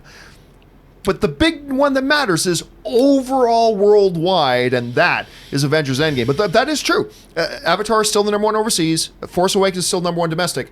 But the big thing is overall, and overall, it is Avengers Endgame. At least until Disney re-releases Avatar, so they can say in their promotion for Avatar 2, come see the sequel to the biggest film of all time. And you know Disney's going to do that because Disney is brilliant. All right, Echo Base Network writes, I would be more excited if Snipes was returning as Blade, but I'm sure this guy will be fine. Would you have rather seen Snipes come back? Look, I understand the idea of Wesley Snipes coming back, but no. I mean, no one ever really thought Wesley Snipes, other than maybe Wesley Snipes, nobody really thought Wesley Snipes was going to come back to play it. And you think this other guy, Marheshala Ali, this other guy is all right? He is a multi-time Academy Award-winning actor. I love Wesley Snipes for the types of roles that he does. I get a big kick out of Wesley Snipes. I enjoy him a great deal. Wesley Snipes is not in the same league as Marheshala Ali as an overall actor goes. He is so far such a better actor than Marheshala Ali that, yes, I don't know, Rob, how would you answer that? Well, look, they need to have their own Blade. Now, I know there might be certain people that are going to say, well, it's happened before in the MCU, and they've brought characters back from other incarnations, maybe. But I just think Wesley Snipes was one incarnation of Blade. There was a TV series where he didn't play Blade. Yeah. And I think Marheshala Ali is going to be who did play Blade in that? Sticky Fingers was the name of the guy who played Blade in that one? And I think that, look, Marheshala Ali is he's classing up the joint. He's an Academy Award-winning multi-Academy Award-winning actor. And to have him come into the MCU is exactly what they want. I mean, I'm sorry, you want to get a bright, shiny new toy, or your older brother's hand-me-down. I think that, not that Wesley Snipes, I mean, I will love Wesley Snipes forever for being in Passenger 57 and saying always bet on black. I will always love that. I've always loved Wesley Snipes. I mean, New Jack City, he gives one of the most indelible performances of any actor ever as Nino Brown. I love that. But Marheshala Ali in Blade, I'm into that. Remember, he was an actor who asked for the role. He won his Academy Award, his second Academy Award, and he asked to meet with Kevin Feige specifically to ask to play Blade. I love it when people's dreams come true. What do you think, Kris? Do you think they should have gone back to Wesley Snipes? Do you like the direction they went? No. I'm so happy they're going with Ali. He's incredible. And if there's an issue about age at all here too, guys, why would you go back to Wesley? I mean, Yeah. if you're worried about the continuing franchise and everything, stick with the younger model in this situation. He's fantastic, and he's slim and foxy, and I like him. He's slim and foxy, and I like him. There's your new T-shirt. He's slim and foxy, and I Plus, like him. look at him as he was Cottonmouth. He was so good as Cottonmouth. Yeah. Oh which, my Which, God. by the way, Ugh. again, just reemphasizes something I've always said. The Netflix universe is not in the Netflix universe was never in any real, practical, tangible way connected to the MCU. I mean, we It had was in Alfred. theory. It was in theory, but they never did it. And just them recasting it like that just kind of drives that home, I think. All right, James Welsh writes, I think Blade would be would have fitted in the Venomverse better than in the MCU. I don't see how vampires have been in the MCU without being mentioned before. Well, there's a couple interesting things there, James. Do I think Blade would have fit in the Venomverse? Yeah, I do think Blade would have fit in the Venomverse. Absolutely, no doubt. I think in most vampire movies, though, the world at large isn't aware that vampires are real, right? So why would that be any different in the MCU? I think in most vampire movies, I think, vampire, real vampire? Like, there are some movies where the world knows vampires are real, but a lot of vampire movies, they don't. So I don't think it's... Now, as far as would it fit better in the Venomverse or in the MCU, you can't answer that question until we see what type of incarnation of the Blade story that the MCU is going to give us. Because once we see what Kevin Feige and whatever writers he hires and director he hires, once we see the story, then we may very well go, oh yeah, if they're going to tell the story like that, totally makes sense for the MCU. Totally makes sense. So it's hard to say, Rob, how would you answer that? Well, like you said, there's some. If you're a soldier fighting in a war, say in the United States military, you wouldn't necessarily know there's vampires in the world. You haven't been to Romania or Transylvania or the mountains of Carpathia, wherever. Vampires have hidden in the shadows. I mean, I don't know about half the drug deals that go on in Los Angeles, but I'm sure they do. So we don't know. And so the idea that there's an underworld of vampires, I believe it. I'll believe that we didn't know that there were aliens on Earth in the MCU until they invaded New York City. I mean, most people didn't know that. So I think that that's fine.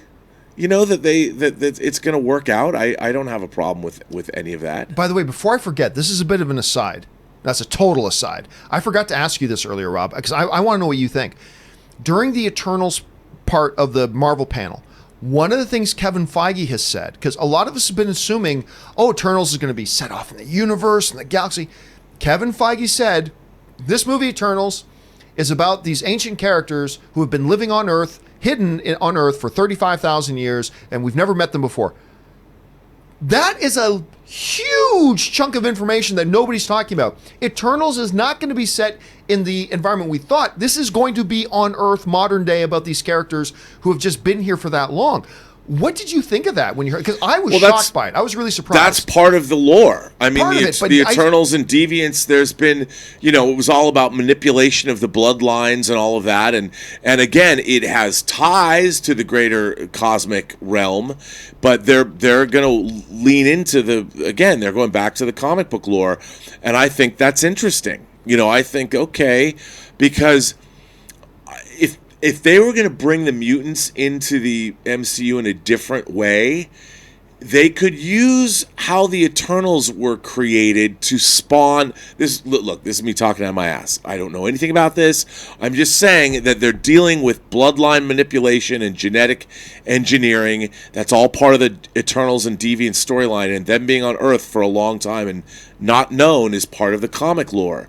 So, again, Marvel always looks back to their comic source material, and I think it's smart. It's just different than we thought it was going to be. Yeah, because I think a lot of us, including us here, thought we assumed that this was going to be a galactic. That's where it was going to be set. I think it's going to have ties to that. Sure, you're absolutely. It does, I mean, it makes sense that no one knows that they're there. All right, well, let's move on to the next question here. Andres Martinez writes, after seeing Lion King, I would like a Billy Eichner version of Be Our Guest. I can't go into that in depth. All I'm going to say is, Andres, yes, I absolutely 100% agree with you. Speed King 565 writes, if they rewrite Jane's character to make her 10 times more interesting than she was in the first two movies, then good. If not, I doubt this is going to work. I mean, look, Rob and Kris, like, that to me is bottom line. If you're going to go with Jane, fine, but you've got to do a much better job with this character than you've done before. You've got a world-class actress playing it, and I just think what they've done with her before was completely wasted. And would you agree with me, though, that if they don't improve how they've managed this character before, this thing could be at risk? 100%. I think so.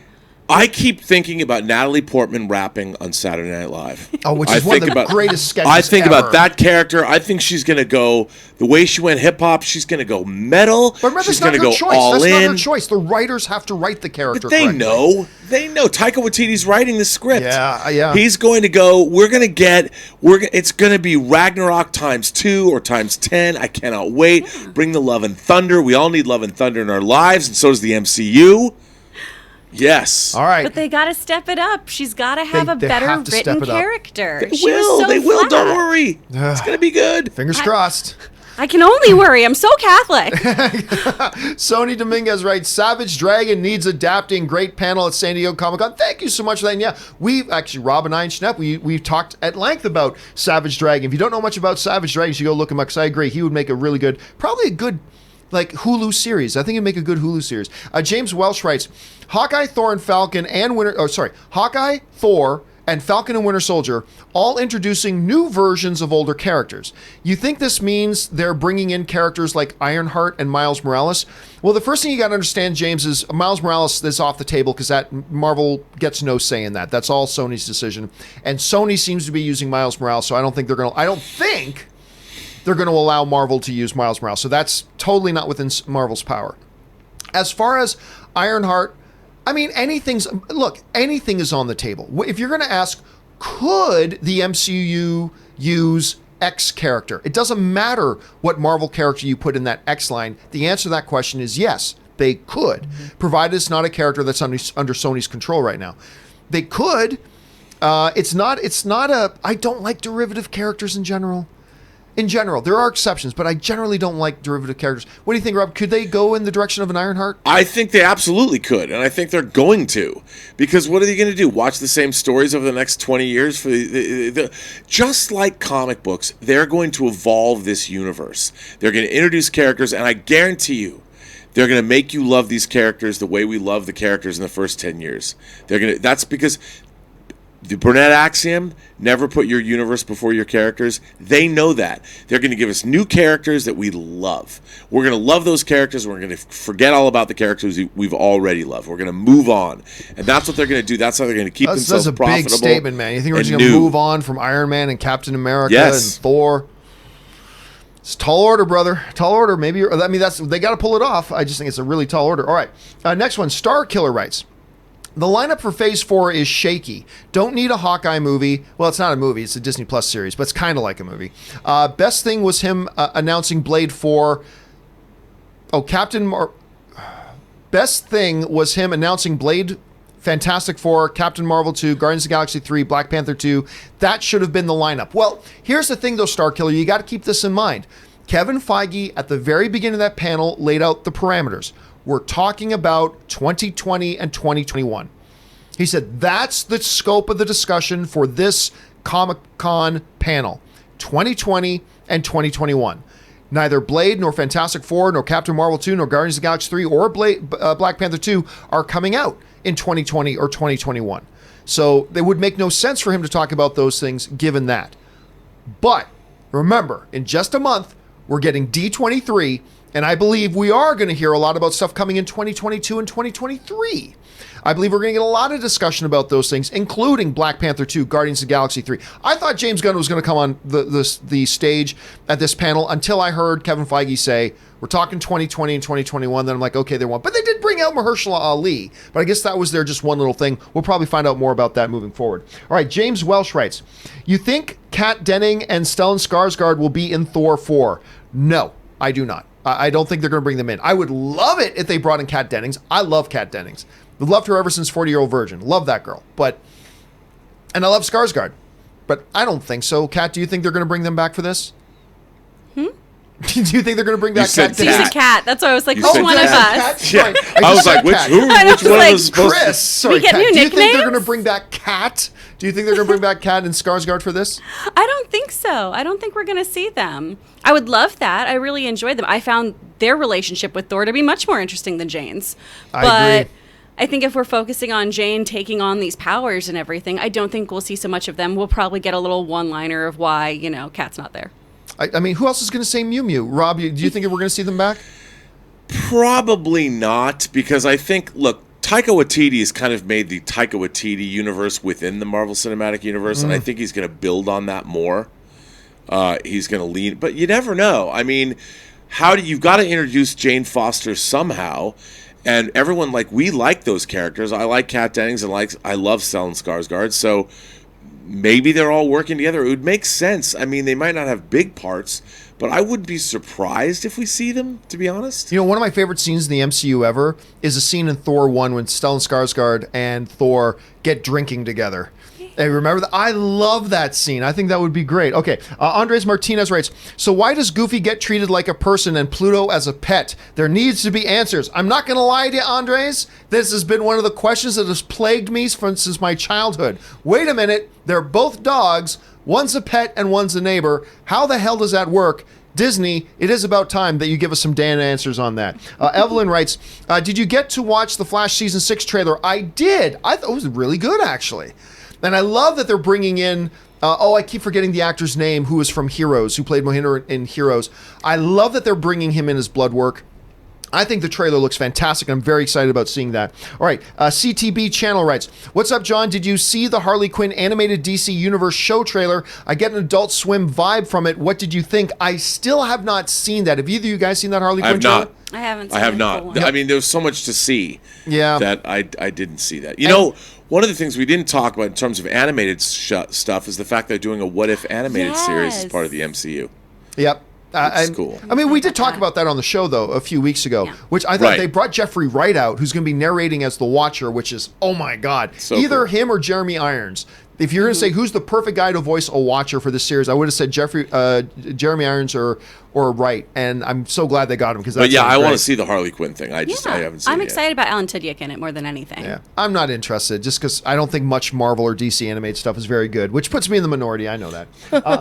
Let's see here. Helsing7747 writes, I think Doctor Strange 2 won't use the usual alternate reality tropes, but instead will use parallel dimensions similar to the Upside Down. I love to see the MCU version of the Twilight Zone.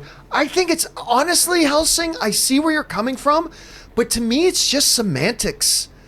To me it really is just semantics. It's just like, we need something that makes narratively no sense with the world we live in. Okay. Say parallel universe or alternate reality or multiverse, or at that point, to me, I'll be honest with you, it just comes semantics for we can't think of anything else to make this make sense, so let's just throw something like that in. I don't know. I think they are clearly going to do this, but they are. It's important to note here, though, Helsing, that they are using the word multiverse in the title of the movie. So I don't know, Rob, how would you respond to that? That it's awesome. I mean, a multiverse of madness. I'm so excited for this because it's so Doctor Strange. Remember, you go into the different realms. That's what he does. Yes. And I don't think it's a multiverse like you were talking about, John. The multiverse of different universes where we're going to see 10 different versions of the same character or whatever. I think it's going to be in the astral realm. The multiverse of the astral plane. I think it's going to be something along those lines. I don't know, but I don't understand how everyone doesn't think that's the greatest title of all time. Come on. Yeah, I don't like. Just because I admit it's only because I hate multiverse stuff. Like I hate time travel in this thing, and so if I didn't have that already pre-existing condition where I go and then break out in rashes when I hear multiverse, then maybe I would probably think it's a pretty damn cool title. Multiverse of Madness. All right. And it's perfect title for a Doctor Strange movie, I gotta say. I just love saying it. Just like, Mufasa. Mr. Spooky Spare writes, no Joker trailer and no mention of Morbius at San Diego Comic-Con. Well, Warner Brothers didn't do a panel. We've got a Joker trailer, and Morbius didn't have a panel either. So or Sony, I should say, didn't have a panel either. So I don't know why we would have been expecting them. We've got a Joker trailer. Joker's coming out in October. We're going to get a new trailer, but Warner Brothers didn't have a panel. So it's not like they had a panel and just failed to show a Joker trailer. They didn't even have a panel, and neither did Sony. So really no surprise on either of those fronts. Helsing7747 writes, For me, Lady Thor isn't Thor. It's just a nickname. She-Hulk. She's being called that way because of the obvious similarities she shares with Thor. No, Taika Waititi explicitly said she's Thor. I mean, I agree with you, Helsing. See, to me, if Taika Waititi had said exactly what you just said, I would be way more comfortable with that. I think what you just said is the perfect thing to say. But it seemed to me, unless Taika Waititi, who is human, misspoke, he did clearly say, she's now Thor. She's now Thor. And he gets down on a knee and hands her Mjolnir. And it's like, oh, okay. But I like what you're saying, Helsing, way more. And again, maybe he just misspoke. All right, last question we're going to have today with Kat, apparently, and Rob. Let's see. Draco Eris writes, I had a great time seeing the Lion King remake. It broke at least 10 box office records. I'm happy that it made $531 million. It's such a great movie. I just can't wait to see it again. Well, now listen, Draco, clearly you and I are in the same boat rowing together, because I feel exactly the same way. But there are a lot of people. This is my new Man of Steel. I keep saying this, Rob. Lion King is my new Man of Steel. Lion King and Man of Steel, movies that I love beyond description, that I thought everybody would and should love. But a lot of the critics don't, and there are a bunch of people who don't either and just don't share my enthusiasm for it. And I think while you and I, Draco, are in that boat rowing it together, we got to acknowledge there's a lot of people who felt differently. And that's the subjectivity of film. We're all going to see a film. We're going to feel differently. It's going to hit us in different ways. And unfortunately, the way it hit you and the way it hit me, it just hit us in certain ways. Now, I know you two guys haven't seen that movie yet, so let's do one more that you guys can actually answer. Andres Martinez writes, Marhershala's backstory in Blade shown in flashbacks to when he was Cottonmouth and Luke Cage and Prowler in Into the Spider-Verse. I keep forgetting that he was the voice of Prowler in Into the Spider-Verse. Which I love his voice in that, by the way. Yeah. When he's talking to Miles as his uncle, it was so good. But really, let me ask both of you guys this. There is the age question of Mahershala Ali being 45 now, minimum being 48 when the first one comes out. And this isn't like Tony Stark and Robert Downey Jr. playing Iron Man, where all the action sequences involving Iron Man are CGI anyway, with him in the CGI Iron Man suit. Do you see any other, I mean, as much as we're dancing on rainbows right now about Mahershala Ali, do you guys see any potential downside to him, say, aside from the age argument? No. No. I don't. Just no. There could be problems. I'm hoping that they go kind of, I love Underworld. I really, really love that movie, mostly because of the use of practical effects and everything. And I know that could lead to some challenges if you're not doing, a whole bunch of combat training to get ready for that, and you're not fit to do that. But look at how people are aging right now. Everyone looks amazing who's in their 50s and famous. They're all crushing it and getting collagen injections, and I don't know. And they're all probably vampires already anyway. I would be if somebody said you could be a vampire. I'd take it in a second. Yes.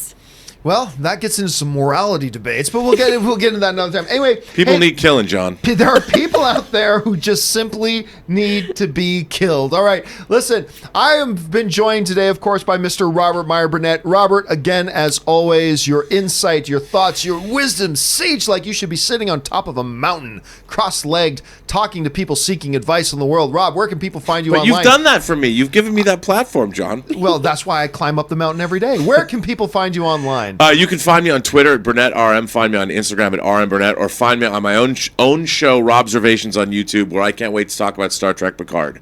Oh, by the way, I love that trailer so much. Okay, and also joining us, Kris Cat Carr. Kris, where can people find you online? You can watch me in reruns of Two Broke Girls.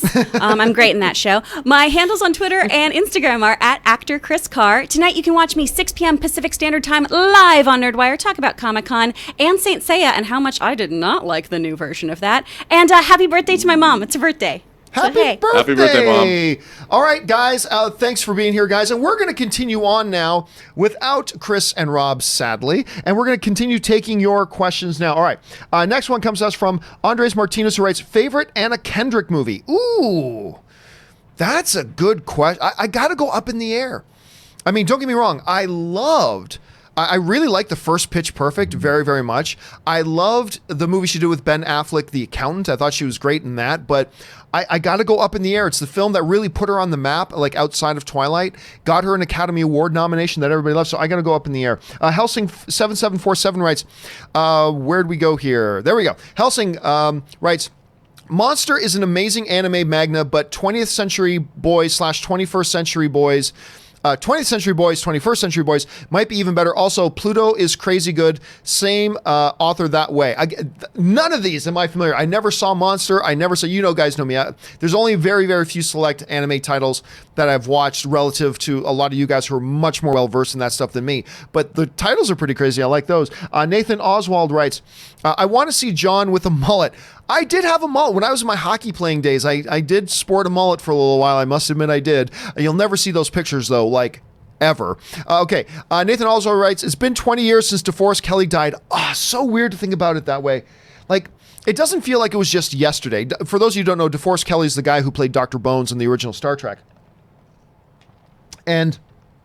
But I still remember, as a kid, finding out he died. Remember how DeForest Kelley did a cameo appearance in the first episode of Star Trek The Next Generation as Admiral Bones? That was so great. I can't believe it's been 20 years.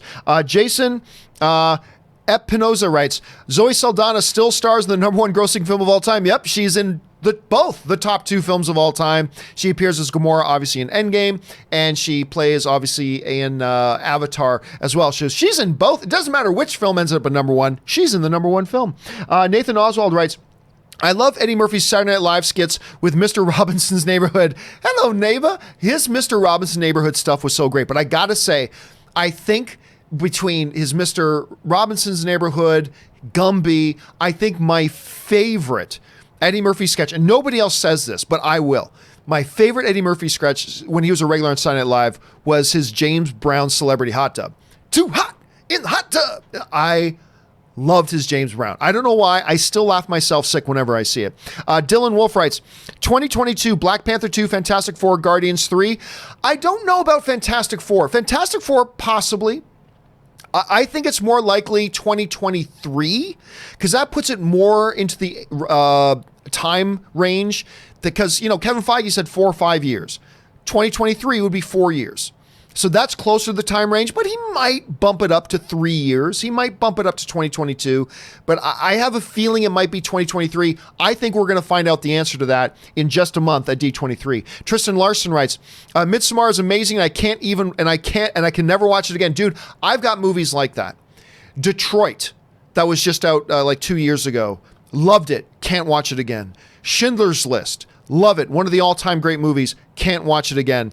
And I haven't seen Midsommar. I just had somebody explain the entire movie to me. Yeah, it would sound like something that I would have a trouble going back to watch again. But I kind of get a kick when those types of movies comes out. Nathan Oswald writes, who would have thought that Halloween and Child's Play would have higher Rotten Tomatoes raters than Lion King? No, absolutely. Like, I remember not just Halloween and Child's Play. Like, I remember, you know, when seeing other ratings come out for movies that are just out right now. Like if you told us a few months ago, hey, such and such come out and will have a higher RT rating than Lion King, I would have said, that's crazy. That's nuts. That can't really happen, could it? And yet here we are. Here we are. Like I said, it's my new Man of Steel. Man of Steel and Lion King. There you go. Metal Vegan writes, hi everyone, long time no chat. Random question. If you cast Donald Trump in a Spaceballs remake or sequel, would you have him as Dark Helmet or President Scrooge? I am not, all due respect, Metal, not getting into, I'm not even going to answer something that could even remotely be considered political and stuff like that. So I don't answer any questions that involve Donald Trump or whatever, just because this is a politics-free zone here. All right. Well, I appreciate you asking, but I'm not even going to touch that. I'm not going to touch that. Jason Espinoza writes, with Marvel introducing more female heroes from the comics into the MCU, over under 20% we get an A-Force movie in Phase 4. Not in Phase 4. Not in Phase 4. But I will tell you what, I will take an over 20% that we will eventually get it. In Phase 4, no, we already know that's not happening. But over 20% that it will happen at some point. Maybe 2022, maybe 2023, maybe 2024. I think it will, so I'll take over 20% on that eventually, but not in Phase 4. That Wrestling Hound writes, if Disney releases Avatar, wouldn't the money start at $0, not $2 billion? I doubt it will make another $2 billion. Nope, if they re-release Avatar, and it's not a re-edit or redone, then whatever money it makes in the box office goes towards its overall total box office. It doesn't start at zero. It counts towards its overall box office.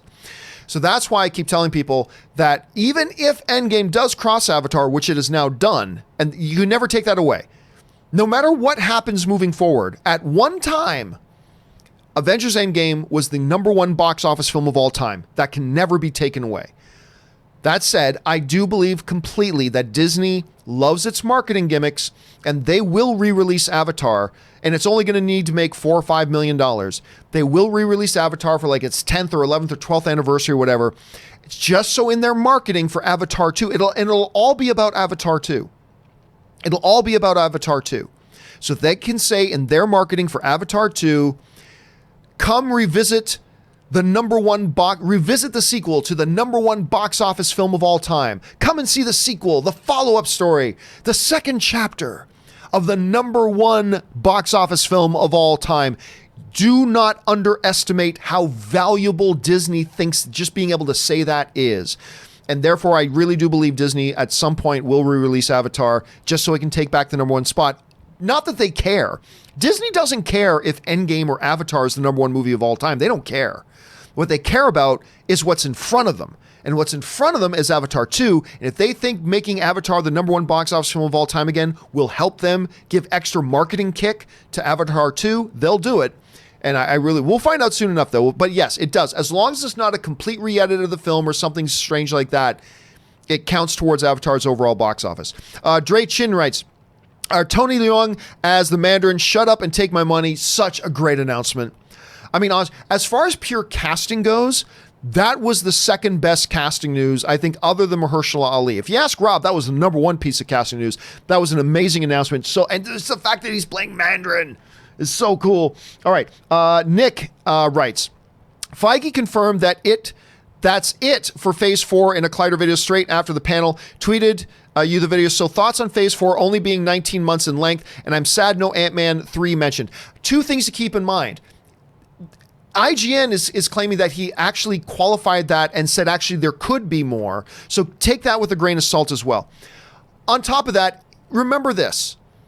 Phases are arbitrary. It's just some made up number they put in. They don't really ultimately mean anything.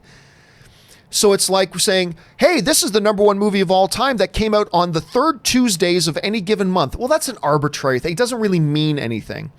I still believe at D23, we are going to get the announcements of 2022 and 2023. And whether they call that Phase 4 is irrelevant. Whether they call that Phase 5 is completely irrelevant. It doesn't matter. It doesn't matter. I mean, what they call Phase 3 was 4 years long. Phase 3 was 4 years in length. So it doesn't matter. They could have said Phase 3 is 2 movies. It doesn't matter. It's a completely random thing, arbitrary designation they gave it that ultimately doesn't really mean anything. So what they really did was they gave us the movies for 2020 and 2021. I believe we're going to get more announcements at D23 involving films for 2022 and 2023. And whether or not they say those films are Phase 5 is completely irrelevant. It means nothing. All that really matters is here's the films that come out in 2020. Here's the films that come out in 2021. Here's the films that come out in 2022. Here's the films that come out in 2023, and so on and so forth. And wherever you put the walls, say from here to here is Phase 4. From here to here is Phase... It makes no difference. It doesn't change anything. So, again, I'm hearing conflicting things, Nick, about what constitutes Phase 4 and what constitutes Phase 5, depending on who you're listening to. But ultimately, it doesn't matter. It's irrelevant. It's completely irrelevant. All that matters is what comes out this year and what comes out next year and what comes out the year after that. And whatever arbitrary designation they give it after that is completely meaningless. Look, you could say Endgame was the end of Phase 2. It doesn't change anything. You could say up until now, the MCU's really only had 2 phases. And this one was the end of Phase 2. It doesn't matter, right? Ultimately for you and I as the audience, it doesn't make any difference. You could say that Endgame was actually the midway point of Phase 3. Does that change anything? No, it doesn't change anything. Just an arbitrary designation that we give it. So ultimately, bottom line for me is at Comic-Con, they talked about 2020 and 2021. I think, nobody's told me this, I'm just guessing, just pure guess. I think at D23, we're going to hear more about 2022 and 2023 and whether they call that phase 4 or phase 5 or phase 7 or phase double D or phase QX15 or phase whatever, it doesn't matter. All that matters is what are the movies that are coming out in those years, and that's ultimately all I care about. All right. Mad1306 writes, Phase 4 doesn't get an Avengers movie since there was 2 Avengers movies in Phase 3, so Phase 5 will have Avengers 5. Again, it's irrelevant. It's irrelevant, right? It doesn't matter. It doesn't matter what phase they call it. You know, you can only really give it true designations if they're equal, right? Phase 3 was 4 years long. Now this one's less than 2 years long, and then the next one's 8 years long. It doesn't matter. So the fact that there's not an Avengers movie in this 2020 and 2021 window is irrelevant to me. So I really don't even think it's worth discussing too much.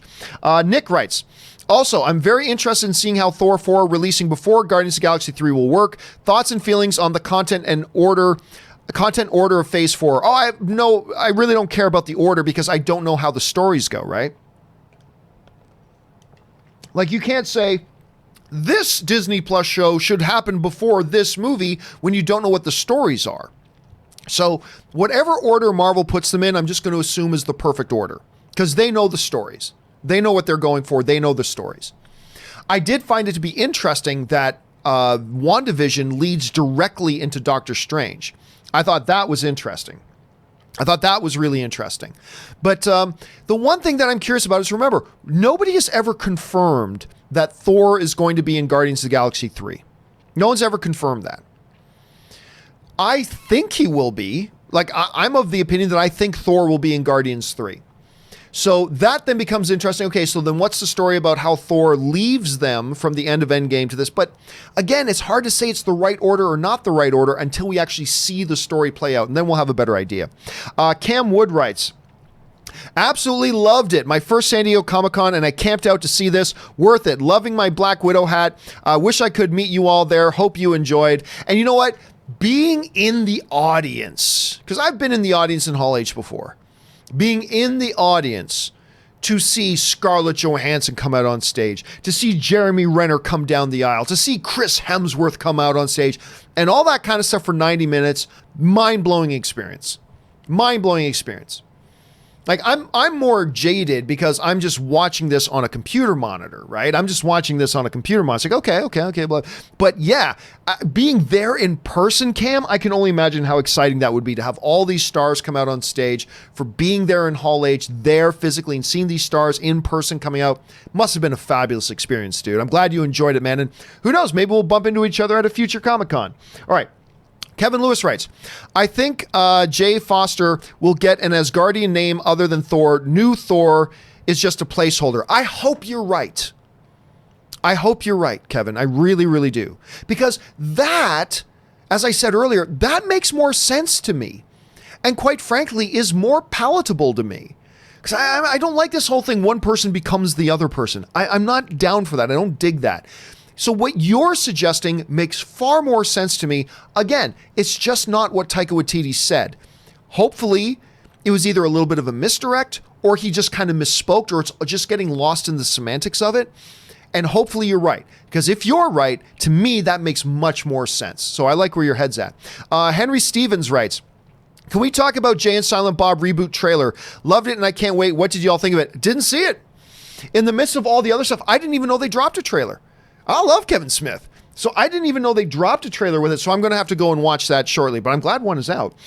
Nick writes, over under 85% Phase 4 series only gets one season each ever. So what he's talking about is when you look at the Disney Plus stuff, so there are 5 Disney Plus properties.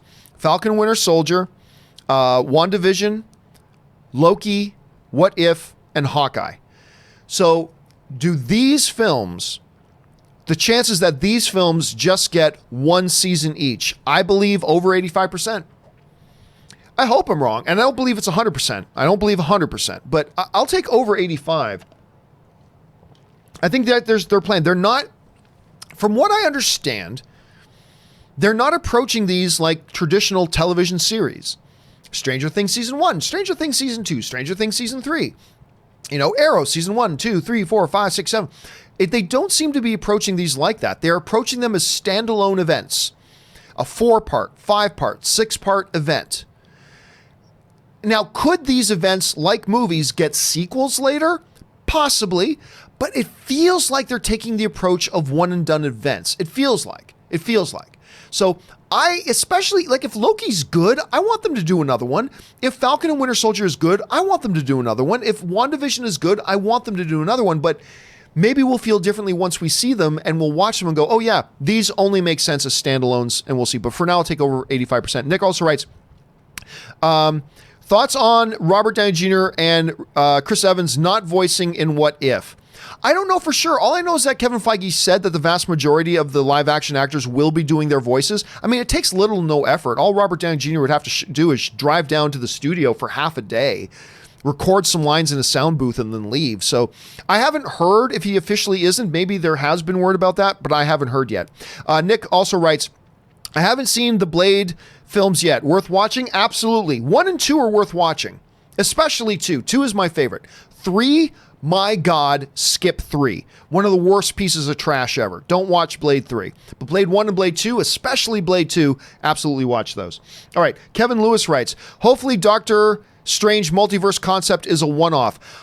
What I'm hoping is that the Doctor Strange multiverse thing is, because remember, I've been hoping, is that at some point a Marvel movie will wrap up the multiverse nonsense and close that off. I'm hoping the Doctor Strange movie is that, so we'll see. Nick writes, I'm undecided if I resent the fact that I'm going to have to subscribe to yet another streaming service, Disney Plus, to get the full scope of Phase 4. I'm undecided if I resent the fact that I'm going to have to subscribe to yet another streaming service, Disney Plus, to get the full scope of Phase 4. I say that because there is not enough gap between the series and the movies. If not quick to watch the series, they'll be spoiled when I watch the movies. Well, here's the thing. You say subscribe to yet another streaming service to get the full scope. But come on. I mean, really, if you're a Marvel fan, you were going to get Disney Plus anyway. I mean, let's be honest. And not everybody is, but if you're already a fan of the MCU, you were probably already planning on getting that, whether or not it tied directly into the MCU. Like whether or not, I would propose that 99% chance, if you're really into the MCU movies, then whether or not the Loki series tied into the MCU, you were probably going to get Disney Plus to watch the Loki series anyway. So, I don't think you're going to... I think most people won't resent it. I think most people are excited about it. But it does raise the bigger topic question, Nick, about, how many streaming services there are and how many streaming services are we all going to have to be subscribed to at some point. But it is really interesting and a bit of a gamble. A little bit of a gamble for what Disney's doing. But come on, we're excited about getting it. Nick also writes, Guardians of the Galaxy 2 had an Adam Warlock teaser in the credits. Do you think we'll get another in Thor 4 or Guardians of the Galaxy 3, or will we get Galactus or Silver Surfer 1? No, I don't think they're going to be doing Galactus or Silver Surfer or any of that kind of stuff until it's time. Kevin Feige has said, and maybe he changed his mind, but Kevin Feige has said, I already had my 4 or 5 year plan, and I'm not changing that plan to facilitate Fantastic Four and X-Men. We already had our 5-year plan. I'm sticking to that 5-year plan. So I'm going to guess that means no. I don't think anybody else is going to touch Adam Warlock, but just because something is teased in a post-credit doesn't mean they're going to go anywhere with that later. So it is possible we don't see him teased or be a part of either Thor or Guardians 3. Or he could. We'll have to see what James Gunn wants to do with that. All right, Nick then writes again, will Infinity Saga be reflected in Phase 4 much? Well, I think everything. I mean, it's part of the world. It's a continuous world. So yeah, you're going to see everything in Phase 4 and moving forward is a result of what happened in Endgame, in Infinity War and Endgame. So that's part of the reality they live in. So I think clearly, yes. Uncharted Halo writes, 1 of 2. John, I concede you win. Marvel does fake deaths. I try to convince myself that there is still stakes in the MCU and that death is still a consequence. I kept disagreeing with you, but now they are doubling down with this multiverse nonsense with Doctor Strange 2. I'm done. Well, I mean, here's the thing, though, Uncharted. Here's the thing. This kind of topic came up the other day where somebody said to me, John, you don't have to kill characters in order to have consequences, which I completely agree with. I have never suggested otherwise. How many times have they killed James Bond? Unless I'm forgetting sometimes, never. They've never killed James Bond. And yet you still feel a sense of stakes and consequences in the movie, right? You don't have to kill characters in order for there to be stakes and consequences. But if you're going to kill a character, you can't keep fake killing them. Oh, they killed Nick Fury, only later in the movie. Oh, they didn't kill Nick Fury. Oh, they killed Spider-Man. Oh, Spider-Man's back. Oh, Thor died. No, wait, he's back. Oh, Loki died. And oh, Loki died again. And oh, Loki died again. And he came back, and he came back, and he came back. Like, there's a difference between that. All I'm saying is, don't keep killing and then unkilling. Now, that being said, what the fake deaths in the MCU has done, like for instance, Robert Downey Jr., Iron Man dies in Endgame. It was an emotional scene, but I didn't feel all the emotion of it that I could have because I know he's coming back at some point, because that's what Marvel does. They bring them back. And whether it's some cheap ass, it's time travel, or some cheap, it's a multi-dimensional Tony Stark, whatever it is, they will come up with an excuse at some point, either in 3 years, 4 years, 5 years, 7 years. At some point, Robert Downey Jr. in some way, shape, or form will be back as Tony Stark. And that takes it away. But that only takes away for me a death scene. It doesn't take away still the sense of stakes for the overall universe. For example, let's look at Infinity War. As the characters were dying, did I feel the full impact of the emotion? No, because I know death is not a real consequence in the MCU. They all come back anyway, for the most part. So when Black Panther was dying, no impact because I knew he was coming back. When Spider-Man was dying, beautifully played scene, but I knew he was coming back. But that doesn't change the fact that there was still heavy consequences and weight for the world as a whole, right? When the snap was happening in Infinity War, I may not have been feeling the stakes and consequences of the individual heroes dying, because I just know they're all coming back anyway. But I did feel the weight and consequences of, oh my God, what they just did to that world.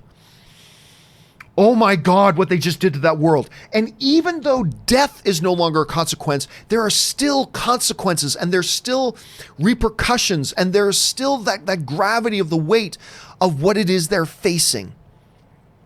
I'm not going to say what it is, but here's an example. At the end of Spider-Man Far From Home in the post-credits scene, for those of you who have seen it, something big happens, right? But nobody dies. Yet something happens that is such a monumental shift in what's now going to happen with that character. There's something that happens in the post-credit scene that's going to cause major repercussions and major consequences for one particular character, even though it doesn't involve death. So I would say, Uncharted, that while, yeah, the MC fake death universe does annoy me, it doesn't mean all the consequences and all the stakes and all the weight of the ramifications of what happens are dispelled. No, it's still heavy. They still have consequences, even though they might not be specifically connected to the death of a character, because in order to have consequences, you don't have to have somebody die. So even though the fake deaths in the MCU bother me, I don't think that undermines the overall idea of consequences and stakes in the MCU movies, because there's still a lot of those to go around, even ones that don't deal with the death of a particular character. Anyway, that's how I feel about it. So buck up, my brother. Chin up, my friend. Don't get too despaired about that. Like, there's still a lot of weight and consequences in these movies. That's how I see it at any rate. All right. M. Zod writes, welcome back, John, Robert, and Kris. Missed you guys and the show. Hope you had fun at San Diego Comic-Con. I missed doing the show, my friend. Thank you so much for that. And we did. All three of us had great fun there. Kris was only there for one day, but Rob and I were both down there. I had a marvelous time. I know Rob had a good time too, but it is really, really good to be back. So thanks for that, M. Zod. All right. Next up, Nick writes, sorry for all the questions, John. Just excited. Hey, send them in, man. We're here to talk about movies. If you're excited, I'm excited, my friend. Brandon Entwistle writes, hey crew, love the lineup. Thank you so much. Sorry if you have mentioned this before, but have you essentially parted ways with Stream TV Studio and your role there? Yep, I've expressed that, talked about that several times. Still have a magnificent relationship with them. I love the people over there, doing great, but it just became clear to me what was best for me and my show was just to continue to do things this way. So yes, and I've mentioned that several times already. All right, Avenge the Chicken writes, flew from Atlanta to San Diego with my girlfriend for our first ever Comic-Con. It was madness, saw the Marvel panel, lost our voices, but had enough left to propose. Oh my goodness, to propose to my girlfriend. And she said, yes, dude, that is awesome. And the best part is that you and your girlfriend got engaged. That's the best part. But I would suggest that the second best part of that is that it happened at Comic-Con. That is something you will never forget. I mean, not that you would ever forget where you proposed anyway, but that is something you will never forget, and it'll make Comic-Con a special thing to you guys forever. So that's awesome, Avenge the Chicken. Congratulations to you and to your now fiance. That's wonderful news, and it'll just make Comic-Con that much more special for you guys in years moving forward. That's incredible. Thank you for sharing that story, man. I think that made us all feel pretty good. Thanks for sharing that, dude, and congrats again. All right. Joe Clem writes, I know you hate nanotech, but consider Stark's exposure to alien tech. Battle of New York. If Vulture can engineer a supervillain suit, then Tony can do wonders. Exposure and access to alien tech accelerates his craft. No, that's a cop-out, Joe. That is a total cop-out. What Vulture was able to make was much like what Tony did before. It's more practical. The Vulture suit wasn't magic. It was still sci-fi, but it had one toe in reality. It wasn't magic, right? Tony Stark is still a human guy who has been educated on a world that is thousands, if not tens of thousands of years behind technologically of other places and other worlds. And I love the fact where Rocket said, hey man, you're only a genius on this planet. Like, I love the fact that he said that. I don't care what exposure he got to other alien technology. The fact that he made things that even aliens who are tens of thousands of years more advanced can just pull out these magic nanotech. Look what my nanotech can do. That things even civilizations tens of thousands of years beyond him can do, to me, is ridiculous. I love Iron Man. I love Robert Downey Jr.'s Iron Man. And when he's just doing Iron Man things, I love it. But I gotta admit, when his suit starts doing things that, come on now we're just getting into wizardry.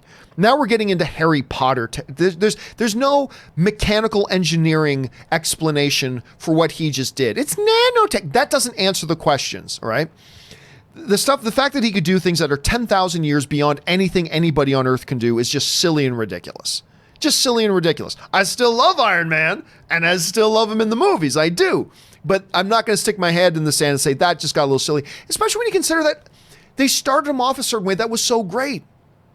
And I'm sorry, but a human brain cannot advance from the part of the first Iron Man suit he makes to this in like 10 years. No. And the fact that, in just a couple of days of thinking about it, I figured out time travel. Really? Alien races, 10,000 years? Anyway, that part's still kind of... So the fact that he got exposed to some leftover junk from alien races that they themselves couldn't make what he made out of it, and he was educated and born and part of a race that is tens of thousands of years behind other races, it makes it silly. But it's one of those silly things that we accept. There's a lot of totally silly things that happen in these movies, be they Star Wars or Marvel or DC or whatever. Lots of silly things that happen, but we accept them. And that's one that I just accept, but it is still kind of silly even for that world. Like, suspending disbelief is cool. But what I do expect a movie to do, I don't expect a movie like a comic book movie to adhere to my real world rules and parameters, right? That's called suspending disbelief. I don't expect a Marvel movie or a DC movie or a Star Wars movie or whatever, or any sci-fi movie, to adhere to the same rules of logic and science that my real world has to adhere to. But what I do expect is for a sci-fi movie to adhere to their own rules that they set up. And the Iron Man magic nanosuit doesn't even adhere to the rules of logic that the MCU sets up for itself. And that part always kind of bothered me. But I still love the character, and I still love what he does in the movies. Anyway, Matsiv Jada writes, high age rating of High age rating of Lion King will hurt it the most. High age rating. I don't know what that means. Sorry about that, Matsiv. Marie Seifring writes, Box Office Mojo, Spider-Man Far From Home is at $970 million. Maybe the first Spider-Man movie to cross $1 billion. Venom, $856 million. Sony is very happy. So are we. Oh, absolutely. Spider-Man Far From Home is now officially, we knew it was about to hit it, but is now officially the highest grossing Spider-Man film of all time and is just a week away now from becoming the first Spider-Man film in history to join the $1 billion club. It'll be the first Sony comic book movie to join the $1 billion club. And I'm telling you what, Sony for Venom, over $800 million. Spider-Man Far From Home, joining the $1 billion club. Spider-Man Into the Spider-Verse, best comic book movie made in years, won them an Academy Award. Amazing. Sony is a very happy place right now. You haven't been able to say that in a lot of years recently. But Sony, and by the way, that new Mr. Rogers movie, Sony movie, Sony right now is a very, very happy place. They have a lot of good things happening and they're all thrilled. So good observation, Marie. Ryan Lohner writes, I had the same reaction to Lion King as Cinderella and Jungle Book. A soulless corporate product rushing through nostalgic scenes with no thought to what made them work in the first time around. Again, Ryan, that's the thing. To me, it's the new Man of Steel because you saw that. I completely had a different experience. I was enthralled with it. I was in tears in it. It was so much better than some of the other Disney crap that they've been putting out recently, whether it's Wrinkle in Time, Nutcracker, Dumbo, whatever. They've cranked out some crap in the last few years. This was on a different level, though. This was absolutely mind-boggling, beautifully done, heart, passion. I loved it. I ate it up. Now, you clearly watched it and had a different experience, and I respect that. But I'll never agree with you, though. I'll never agree with you. Like, I watched this movie. I was in tears. I was wrapped up in it. I thought it was beautifully done. I thought it had tons of heart. I wasn't a big fan of Beyonce's new song, the new song they put in. Not really big on it, but whatever. But to me, that's the one big downside of the movie was that one song. Otherwise, for me, I thought it was a glorious experience at the theaters. And such a step up from some of the other crap they've been putting out lately. So I was just in love with it. But that's why we say all film subjective, man. You watch it and had a different experience than me. And that's what part of being a film fan's all about. Joe Clem 15 writes, mutants must be introduced through alt timeline or multiverse. It's essential that mutants have to endure oppression for at least a century, no? That's the thing, Joe. There is nothing they must do. Kevin Feige can come up with one of 100 different ways to do it. There's nothing that says that Kevin Feige must do it through an alternate timeline or must do it through multiverse, because that doesn't solve the problem long term. If you're really bringing mutants into the MCU, bringing it in by alternate timeline or multiverse, that doesn't solve your problem long term. That gives you one movie. But at that point, if you're just going to have them in a different timeline or in a different version of a multiverse, then you might as well just keep doing them over at Fox in a different reality, right? So how they're going to do it, Joe, I mean, that's the question that's going to keep you and me up at night, is how are they going to do this? It's certainly one of the questions that keep me up at night. How are they going to bring mutants into it? Because I agree with you. I believe, like you also seem to believe, that the history of the oppression of mutants is a key, important piece of the puzzle to the whole mythology of mutants and the X-Men as a whole. How do you do that then without ever having mentioned mutants before? That's the $1 million question, the $1 billion question even. Now, I don't know if you can do it with timeline and multiverse, because then at that point, why not just keep them over at Fox? Let them have their own cinematic universe and keep them at Fox. That's what I would wish they would do. I wish they would keep them at Fox. And just keep them in the same universe with Deadpool, you know? That's what I wish they would do. Clearly, that's not what they're doing.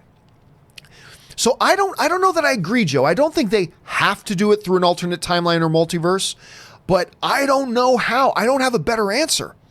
You know? I don't know how they're going to pull this off. What's Kevin Feige? What rabbit is Kevin Feige going to pull out of his hat on this one? I don't know. They could go timeline or multiverse, but I don't think that's what they have to do necessarily.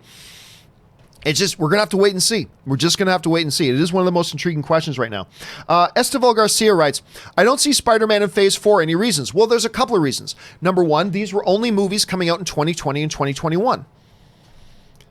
I mean, we've literally got a Spider-Man movie in theaters right now. So for there not to be a Spider-Man movie coming out by the end of 2021 is not really all that suspicious it's not out of the usual at all. It's not out of the ordinary in the least. And did you see how many things the MCU has coming up in the next 2 years? How the F are they supposed to also squeeze in another Spider-Man movie?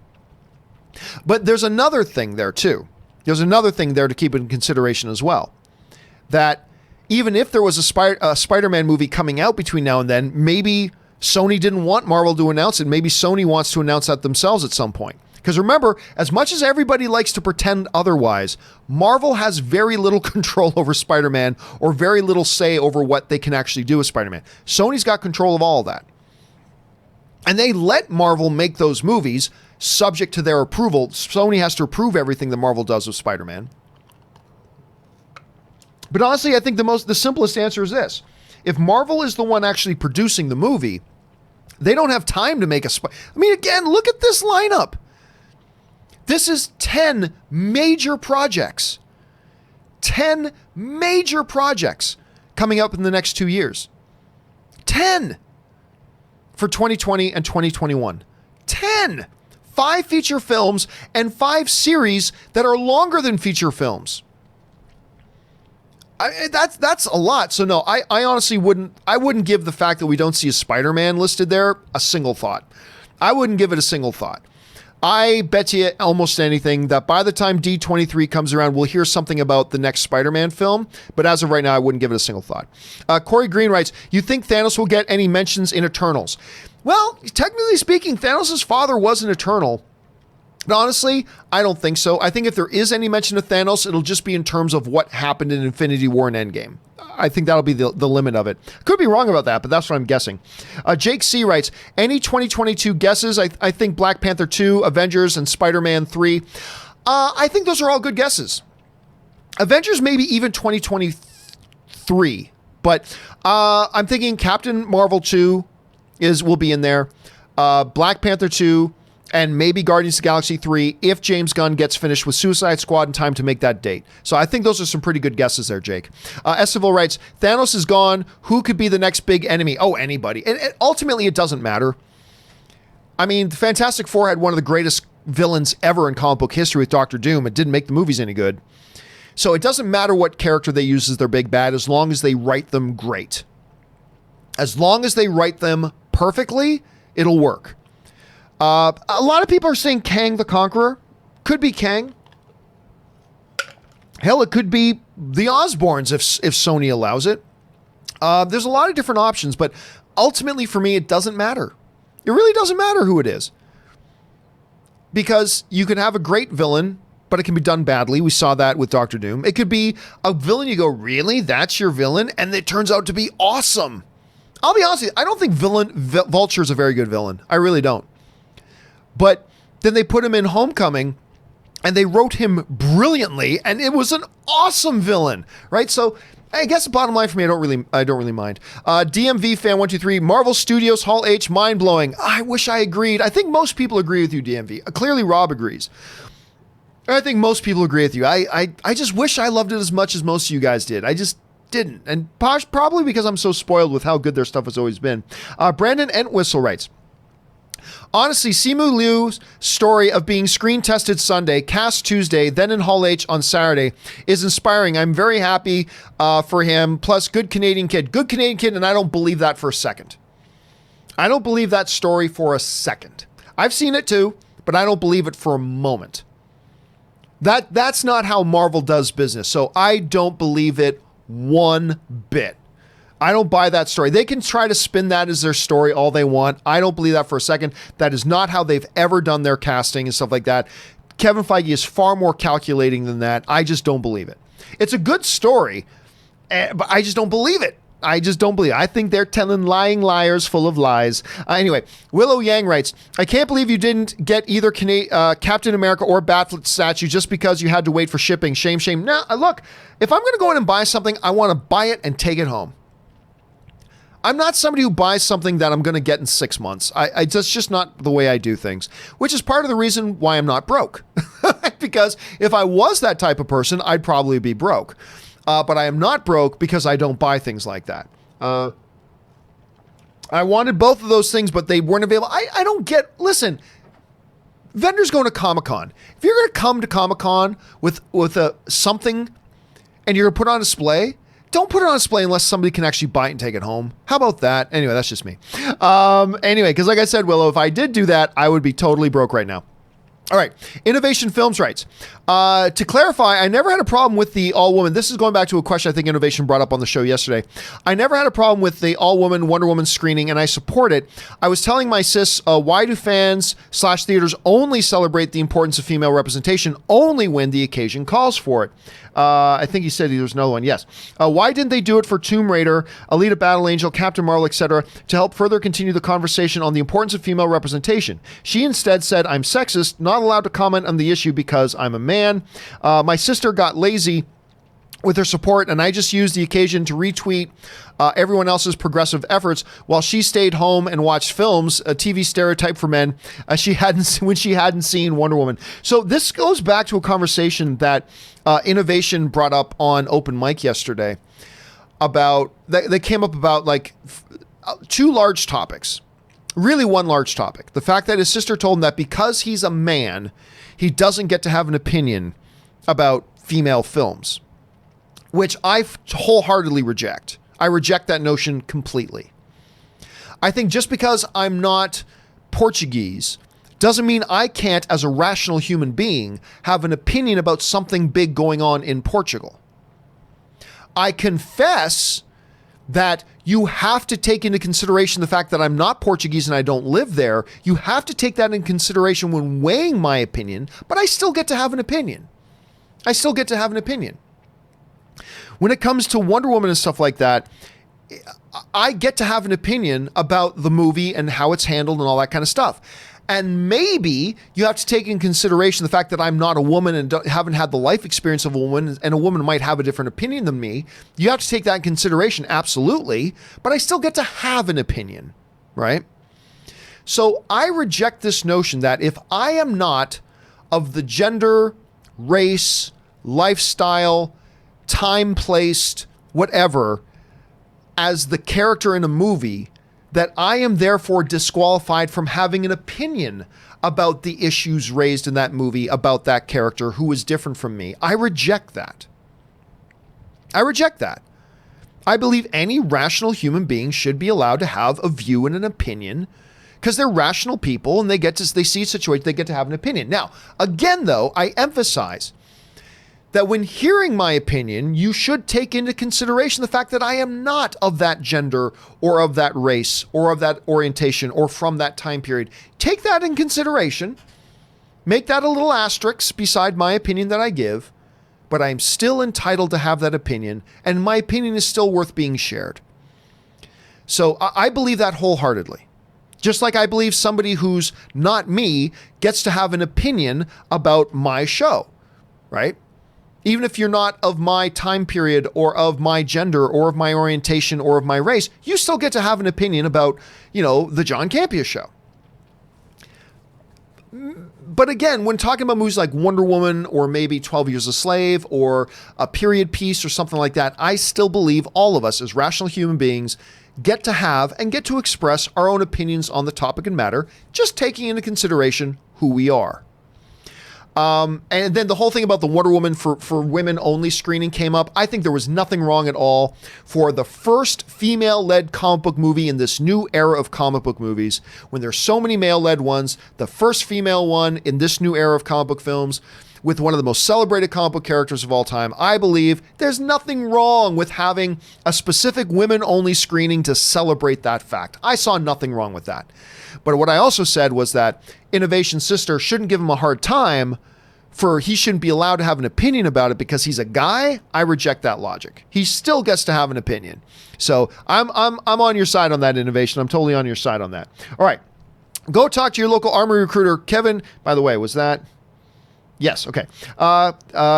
Kevin Brown writes, interesting how Feige specified mutants, not X-Men. I've seen a lot of people saying that, but I think everybody's reading too much into that. I really do. I think everybody's reading too much into that. I don't really think there's any significance. He said, instead of saying X-Men, he said, we're working on, Fantastic Four and the mutants and things like that. I think people are reading too much into it. I really don't think I mean, maybe it does mean something, but honestly, I wouldn't give that a second thought personally, but maybe it does mean something. Who knows? Kevin Brent also writes, I speculated with others that maybe Hemsworth won't be the leading character in Thor 4. Maybe Portman and Thompson will lead the film. That is totally possible. I mean, especially with them announcing that she is the new Thor. She's the new Thor. So I think it makes total sense that we may very well see a scenario here where Hemsworth himself isn't even the lead character. It's possible, and I don't like that, but who knows? I'll give them the benefit of the doubt, and let's see the movie, and maybe it'll be the most awesome thing ever. But in advance, I will admit, that doesn't sit well with me. All right, Edward O'Neill writes, Thor is Thor, Cap is Cap. For Spider-Man, there is the idea of anyone can be behind the mask. Wouldn't he be an exception to the whole mantle thing? No, I don't agree with that. And here's why, because I don't believe the two situations are similar, right? Like, notice that Miles Morales doesn't become Peter Parker. And Miles Morales, by the way, is in a different dimension, right? There's that too. And Miles Morales, unlike, say, a Sam becoming Captain America, Sam doesn't have super strength like Captain America. He doesn't have super agility like Captain America. He doesn't have accelerated healing like Captain America. He doesn't have any of that stuff. With Miles Morales in an alternate dimension where there isn't another Spider-Man because of the death of Peter Parker, Miles Morales inherits basically all the same powers as Spider-Man with a few differences. But essentially, he gets the powers of Spider-Man. And there is no other Spider-Man around, and he doesn't become Peter Parker, but rather becomes Spider-Man. So I don't see the situations. I see where you're going, Eduardo, and you're right. I understand your logic, but I do see them as different scenarios in different situations and not applicable to each other. So I don't know if you can compare them, or maybe you can. Maybe if I sat back and looked at it bigger picture-wise, I would see it a little bit differently. But that's kind of my first reactions at any rate. But I see the logic of where you're going with that. Good point. All right. Kevin Brown writes, wonder if Loki will have something to do with the female Thor being brought into the MCU. Maybe she's a compromised villain by Loki who battles Hemsworth. I don't know about that. Now, remember, too, look at the timeline here. The Loki series does happen before Thor Love and Thunder comes out, right? And that does kind of go towards your point a little bit. With the Loki series coming out before Thor Love and Thunder, that could suggest that maybe the events of the Loki series may lead into what happens in Thor Love and Thunder. Not something we've considered before, Kevin, but you could be onto something there. You might be. All right. Dropkick Aggie writes, what is your favorite scene in Lion King? Oh, God. Whether it's the original, the absolute original 94 version or the new remake, it's the opening scene of both. That in the 94 version and in the modern one, that's my favorite scene in The Lion King. Always has been, always will be. All right. Baby Boy 8603 writes, the scene where young Simba, okay, well, that's from the original animated too, so it's fine. The scene where the young Simba standing in front of Scar, telling him he will be giving him orders when he's king, and that stare Scar giving Simba was, oh my God, I agree, even more effective than in the 94 version. In the 94 version of the scene where Simba, I'm going to be king. What's going to make you, Uncle Scar? A monkey's uncle. Voiced by the great Jeremy Irons. I believe that scene in the new movie is better than the scene in the original. And you're right, when that scene happens, everybody, at least in the theaters I was in, was like, oh my God, it was beautifully done. And one of the things, now, the 94 animated film is better than the new version. I'm not pretending that the new Lion King is on the same level as the absolute perfection of the 94 original, which I think is the greatest animated film of all time. But this is one of those scenes that I thought was actually even better in the new one than in the original. All right. Joe Byram writes, "What? The Orville is moving to Hulu, but this show has always been free. My childhood has been ruined." Yeah, I know you. I can tell you're being a little bit facetious there, Joe. But I mean, I was shocked. I was a little bit surprised too to find that out. But then when I really thought about it, again, it makes sense. By going to Hulu, it's going to free up what I think McFarlane has always wanted to do, which is get a little bit more adult in the humor. By going on Hulu, certainly more than on Disney Plus, but even more than on Fox, I think it's going to free him up to do that a little bit more. So while at first I was surprised, I got to say, I can kind of see the logic of it now. I think it's probably going to be a good move for them. All right, KJ Lovelace writes, "I've been in a conundrum. I don't really watch TV shows. I've never seen one episode of shows like Game of Thrones, Stranger Things, Black Mirror, Legion, Runaways, amongst much others. I've been feeling like," sorry, that's part 1 of 2. "I've been feeling like I'm robbing myself of great watching experiences as a film fan. I literally watch your podcast more than anything. What is a good show you would recommend that I binge first?" Ooh. Well, first of all, yeah, there is some magnificent television, KJ. There really is. But like movies, it's subjective. I mean, just because I love a particular show doesn't mean you necessarily will, and vice versa. But I would say this, a couple I would really go to say, if you really want to sit down and have a great binge experience, a couple things I would go to. Sons of Anarchy. Sons of Anarchy is one of the top 3 best shows ever. Ronald D. Moore's Battlestar Galactica. It is my all-time favorite television show. And Game of Thrones. You know, that's the biggest pop cultural phenomenon show ever in history. And if you really want to get in the loop, that's a good one to go to. So I would say that any one of those 3, and by the way, you can't go wrong with Breaking Bad. Can't go wrong with Breaking Bad. But I would say, I would give the 3 to go and check would be in no particular order, Game of Thrones, Sons of Anarchy, Ronald D. Moore's Battlestar Galactica. I don't think you can go wrong with any of those. Jump on those, and I think you're going to have a good time, man. I'll be honest with you, KJ. While you kind of see yourself as having been robbing yourself a bit, I got to tell you, my friend, I'm actually a little bit envious because you get to do something I will never get to do again. You get to watch all those shows for the first time, something I will never again in my life get to do. So a little bit envious there, brother. All right, Matt Torres writes, "With the way Marvel has set up the Disney Plus shows, do you think they will use those as de facto movies for those characters? Not disconnected side stories like Avengers, like Agents of S.H.I.E.L.D., but mainline stories in Phase 4. Well, Matt, Kevin Feige has already confirmed during that panel, these aren't only all in the MCU together, they actually lead into each other. The WandaVision Disney Plus show directly leads into the Doctor Strange Multiverse of Madness. I'm speculating the Loki show will lead directly into the Thor show. The Falcon and Winter Soldier show he talked about deals with the repercussions and the immediate events of what happens after Endgame. Same with WandaVision, same with Loki. Loki picks up exactly what happens after Loki escapes in Endgame. What happens next?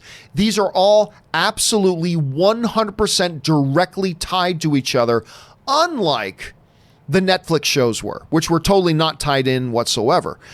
This is a totally different situation. So yes, absolutely, you're going to see them directly tying into each other, and one part leads into the next. It's now all truly part of the same cinematic universe. All right, Sophia Britchell writes, "Hey John, love the show." Thank you so much, Sophia.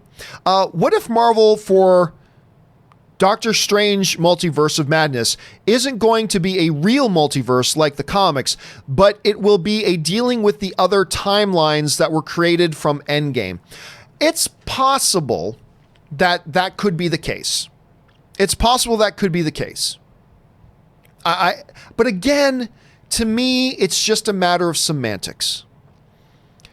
The alternate timelines created as a result of this, or multiverse of this. To me, at that point, they just it's 6 of one, half dozen of the other, as my dad used to say. 6 of one, half dozen of the other. It's all really essentially the same thing, because how they'll then interact with it will be the same, and what the resolution of it will be the same, regardless of which direction they go with, Sophia. So while it is possible that instead of true multiverse, it's just the ultimate, at the end of the day, the ramifications will be the exact same regardless of which one they go with. And it just becomes a matter of semantics. So I think it's inconsequential. I think the answer to the question is actually inconsequential. It doesn't matter which way they go. They could go either way.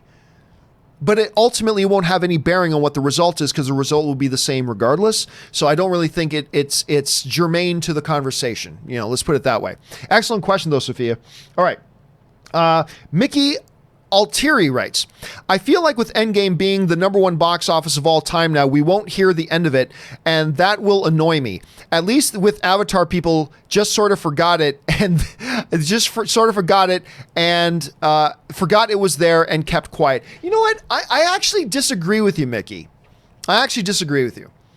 I think this question has been asked so many times and for so long that ultimately I think it'll become something we're all aware of, that, Endgame is now the #1 film of all time, at least until Disney re-releases Avatar, which they're going to do. But at least for now, I think the fact that Endgame is the #1 film of all time, I think it's something we're all going to be cognizant of. We're all going to be aware of it. But honestly, I think there's going to be a few days of my fellow MCU fans going, Endgame, #1 film of all time. I think there will be a little bit of that. And considering how rarely it happens that a new movie becomes the #1 film of all time, considering how outrageously rare that is, you got to admit, you're allowed to do a little bit of, yay, my movies that I love so much. There's room for that. You should be allowed to have a little bit of a period of that. But honestly, I don't sense much of a overbearingness to it so far. I really don't. I think everybody assumed it was going to happen when the big opening weekend happened. Then everybody just waited forever for it to happen. And now it's done. And honestly, I personally get a sense, Mickey, that's just like, okay, it's done. All right, now let's move on. I really do. I think there'll be a little bit of chest pounding, and that's totally understandable considering how rare it is. But honestly, I don't think it's going to get overbearing. I really don't. Maybe I'm wrong. But I feel like even the most diehard of MCU fans are kind of tired of talking about, will Endgame finally catch Avatar? Because we've been talking about it ad nauseum for months. And now that it's done, I feel more relief from everybody. Not just relief that it accomplished it, but a relief that, finally it's done. Now we can move on and talk about other things. So I'm going to disagree with you, brother. I don't think it's going to become overbearing. But maybe I'm wrong. AG System 120 writes, over under 50%, we will see Rotten movie in Phase 4. I'll take, if you're going to count the Disney Plus things as well, I'll take over 50% that at least one of those 10 things will be bad. I'm not saying it will, but I'll take over 50% that at least one of them will be bad. I'll take the over on that. Jonathan Teft writes, one of two. Some have been asking how to recognize acts in a movie. This doesn't apply to every movie, but I've heard that a new act begins when a main character makes a choice that they can't turn back on. And although it's most common to have 3-act structure, not every movie follows that. Some have more or less. I mean, technically speaking, Jonathan, yes, but every movie you can break down into its fundamental forms of it has a beginning, a middle, and an end. I mean, really, that's all stories break down to that, which is where the whole motif of the idea of the 3-act structure comes from. Every movie has a beginning, middle, and an end. And after that, I've been using the term this episode a lot, arbitrary. Other than that, you can make an argument that anything beyond that kind of becomes arbitrary. You can say this is a 4-act structure. You can say this is a 2-act. You can say it however you want, and that becomes relevant in the mind of the screenwriter writing the story. But ultimately, for the purposes of an audience member, I would say really it still all does get broken down in the terminology of a 3-act structure. It has a beginning, a middle, and an end. Now, you're not wrong. I've heard many people say is the turning points from one act going into another kind of comes when either a character or an event happens in a context that fundamentally shifts the direction of the narrative, which could be described as is when a character makes a decision that can't go back on. When something either a character does or circumstantially happens that fundamentally alters the direction of the narrative, that's kind of the turning point of moving from one act into another. But there are many, many different ways to address that, and I'm oversimplifying it right now. So what I've been telling people, Jonathan, the best thing to do is, because we could talk for 10 hours about the 3-act structure, is hop on Google, do some searches for that, and I think you're going to find some really, really interesting things. But anyway, great points to bring up, though, Jonathan. Jonathan follows up with another part 1 of 2. With so much talk about the 50th anniversary of the moon landing, do you think First Man would have done better if it was released this year instead of last year? I really love First Man and think it was overlooked and underappreciated by a lot of people. You know what? I think there's an argument to be made here, Jonathan, that had they taken advantage of the free built-in marketing of celebrating the anniversary of the moon landing and all that kind of stuff, that maybe more people would have gone out to the theaters with all that hype surrounding it as well. I think there's an argument to be made for that. I'll be honest with you, though. The marketing for First Man wasn't the best. And while I very much enjoyed First Man, I thought First Man was a solid movie. Really, really solid. I quite enjoyed it. Very, very solid movie. That said, I wasn't blown away by it. It wasn't as good as I was expecting it to be. Again, don't misinterpret me as saying as I thought it was a bad movie or I didn't like it. No, I thought it was very solid. Really good movie. But not what I was expecting. As far as quality wise, I was expecting it to be even better. And I agree. I think if it was released this year, it might get more attention to it, maybe made a little bit more at the box office, but I don't know if it would have made a night and day difference. But that's just me. All right. Ask All Telly writes, saw Lion King yesterday. It was entertaining and enjoyable. There was intermission in the middle of the Hakuna Matata, so it was frustrating. Oh my God, that would be terrible. That would be terrible. Look, I am all for intermissions in movies, provided they're long. Like if they're 2 hours and 45 minutes or longer, I'm all for intermissions in movies. I really am. But, and I know like some countries like yours still do practice intermissions, but you gotta pick carefully where the intermission point happens. Like if there's an action sequence going on, you cannot have the intermission suddenly pop up in the middle of an action sequence. If there's a song number going on, like Hakuna Matata, you can't just suddenly stop the movie halfway through a song. You gotta use some common sense to say, wait till the end of the musical number, then have the screen go black and have an intermission. Wait for the action sequence to end and then have the screen go black and go and have your intermission. Like there's gotta be some human common sense applied to it. Because that would have been terrible, Telly. That would have been absolutely terrible. I would have lost my mind. If halfway through a musical number, they suddenly said, and now an intermission, I would have lost my mind.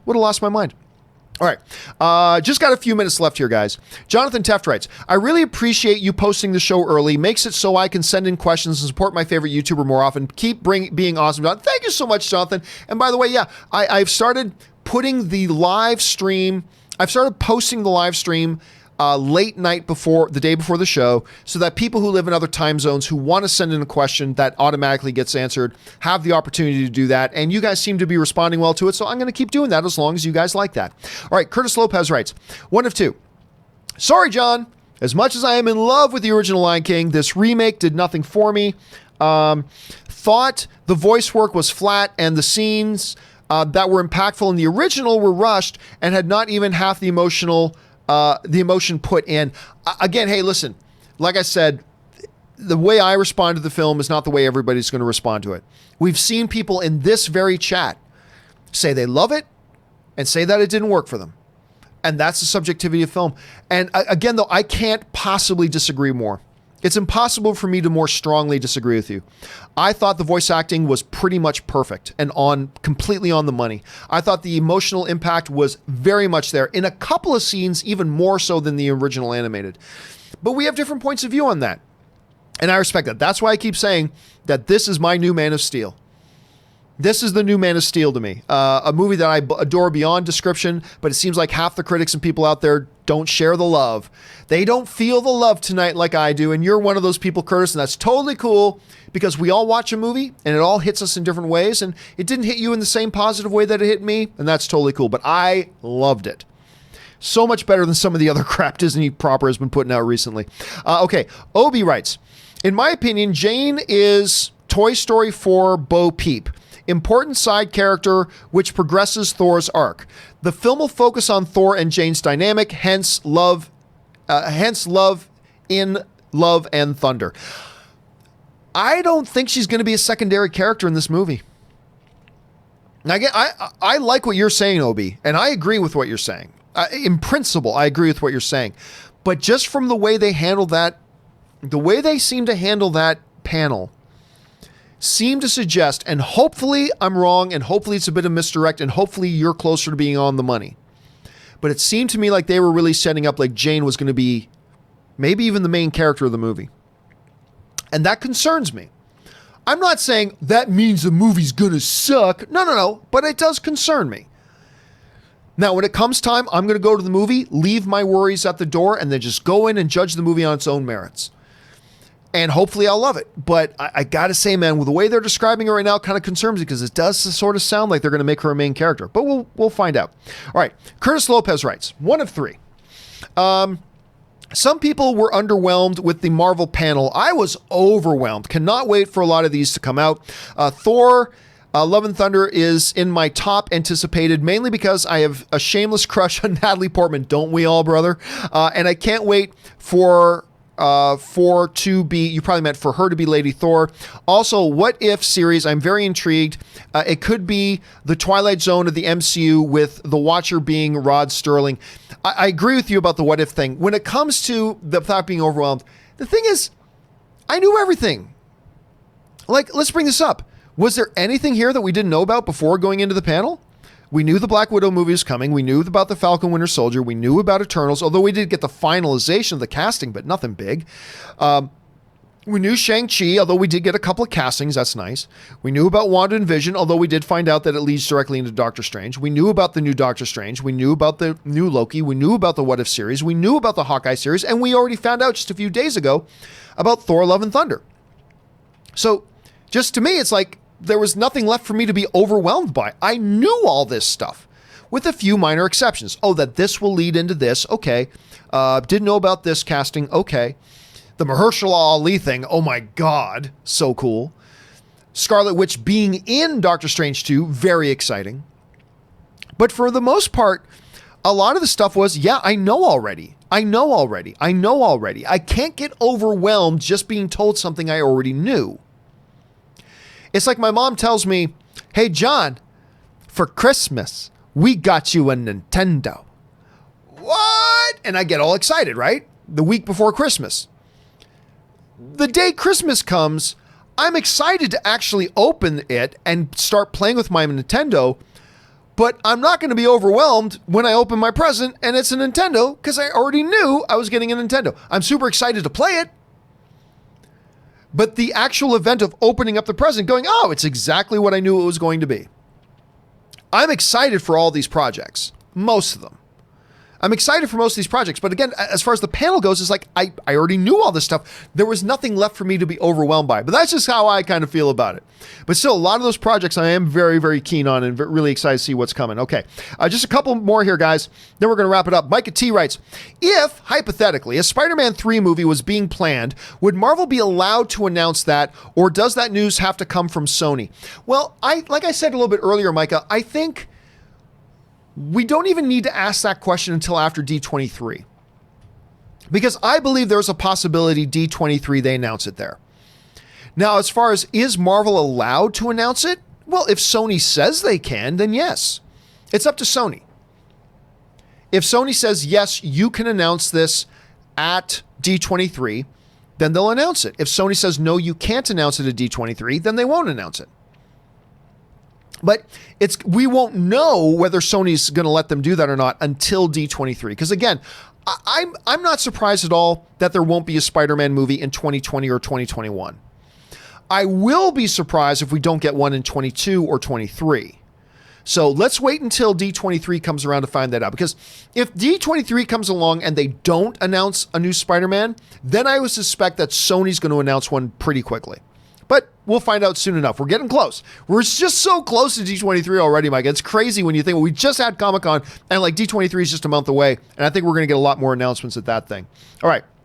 Curtis Lopez writes, I don't think Portman is replacing Hemsworth. She might just be a new added hero. Again, I think that makes sense. But according to what they said at the panel, she's the new Thor. Hopefully that's just semantics. Hopefully maybe he misspoke. But that is what they're saying. And that's the part that makes me a little bit concerned, but I certainly hope that you're correct about that. Superman Steve writes, "Hey, John, Won't You Be My Neighbor is coming to Australia finally at the end of the year. But it's now called A Beautiful Day in the Neighborhood. But you're confusing two different movies. Won't You Be My Neighbor is the documentary that was made about Mr. Rogers, which is like one of the best documentaries I've ever seen in my life ever. A Beautiful Day in the Neighborhood is the biopic, live action movie, narrative movie starring Tom Hanks. Those are two different things. So you're thinking about the live action one, I think, at any rate. Nerd Guy writes, "Loved The Lion King. So did the rest of my family. So did I, and so did everybody I saw Lion King with." But not everybody. Not everybody. There are people in this chat who say, "Hey, I saw it. Didn't really work for me." What can you say? It happens, man. It happens. I, myself, Nerd Guy, absolutely loved it like you did and your family did. All right, Curtis Lopez writes, over under 25% that Rocket and Groot are with Thor in Love and Thunder. Ooh, I'm going to go under. With Guardians of the Galaxy 3 coming out sometime after that, I think they'll still be with the Guardians wherever the Guardians are. It's possible. I'm not going to say 0%, but I'll take the under 25%. Interesting question, Chris. I'll take under 25%. Brandon Blake writes, will Mjolnir be in Thor 4? Cap took it with him. Apparently he is. Mjolnir is. I mean, Taika Waititi went through the hassle of bringing out the hammer on stage and symbolically handing it over to Natalie Portman. Mjolnir is the latest MCU fake death, apparently. But yeah, I think it will be. I don't know that they said specifically it will be, but it seems to me like they're suggesting it will be. By Odin's Beard writes, Won't You Be My Neighbor trailer gave me the feels. Dude, Robert was almost in tears. Robert watched that trailer for the first time here just before we started the show, and he was almost, you can see his eyes watering up. My eyes were watering up watching it. Oh my God. Like, I put on my social media, F every other movie, just give all the Oscars to A Beautiful Day in the Neighborhood right now. Just hand it all the Oscars. Now, of course, I'm being facetious because maybe the movie sucks. We won't know till we see it. But, oh my God, that trailer was everything. That trailer was everything. All right. Last question of the day, guys, that we have time for. Then we got to wrap it up here. Carolina 29593 writes, Hey gangbangers, for the life of me, I could never figure out how did Cap's shield get fixed? That's a good question. Am I overthinking it, or did Black Panther get this man a real shield? Because Cap's shield has gotten damaged a couple times, despite the fact that it's made out of vibranium, right? Despite that, it's been damaged. In Age of Ultron, it's been damaged. It's got scuffed up, scratched up. And yet, when Tony Stark shows up in Endgame at the Avengers headquarters, he pulls out of the trunk Cap's shield. But it has none of the damage on it that we've seen inflicted on it in previous films. But being vibranium, the strongest material in the universe apparently, how did he fix it? I'm sure the answer is magic nanotechnology. Somehow, some way. But you know, that's a really interesting question, Caroline, because it's something I hadn't really thought about. How the heck did that get fixed? How'd that get fixed? It's a great question, man. It's a great question. You know what? I'll ask one more question here because Mason is jammed, sandwiched in between Carolina's questions. How about A Beautiful Day in the Neighborhood trailer gave me chills? Hashtag, or how about that one? Hashtag Tom Hanks, Thanksgiving is too far. Dude, I'm telling you what, and I don't know if it's because I saw the documentary. Probably is. There's probably a direct connection between the fact that I watched the documentary and my emotional response to this trailer. There probably is a connection between those two things. But I'll tell you what, Mason, like you, I was totally into that damn thing. It's got all the feels. It's so utterly perfect. Oh my God, it's great. Anyway, guys, listen, for everybody else who's got questions sent in from Orange Hand, Phi Nguyen, Blue Rock, and everybody else all the way down, do not worry. Your questions are getting answered today in a video as I do a companion video a little bit later this afternoon. Keep your eyes open for that. All the questions you guys sent in are getting answered today. So just watch for that companion video a little bit later. All right, guys, that will wrap it up today for today's installment of the John Campea Show. Thanks so much for being here. And a special thanks to Robert Meyer Burnett and Kris, who were both here a little bit earlier. Thanks to all you guys for sending in questions. And thanks to you guys who are watching the show, being a part of the film fan community and discussing this stuff. And remember, the fun part about being in a film fan community to get together is not when we all agree. It's when we disagree. That's when it's the most fun. So what do you guys agree or disagree with? Do you agree or disagree about, the stuff with the Orville moving, thinking it's a good idea, thinking it's a bad idea?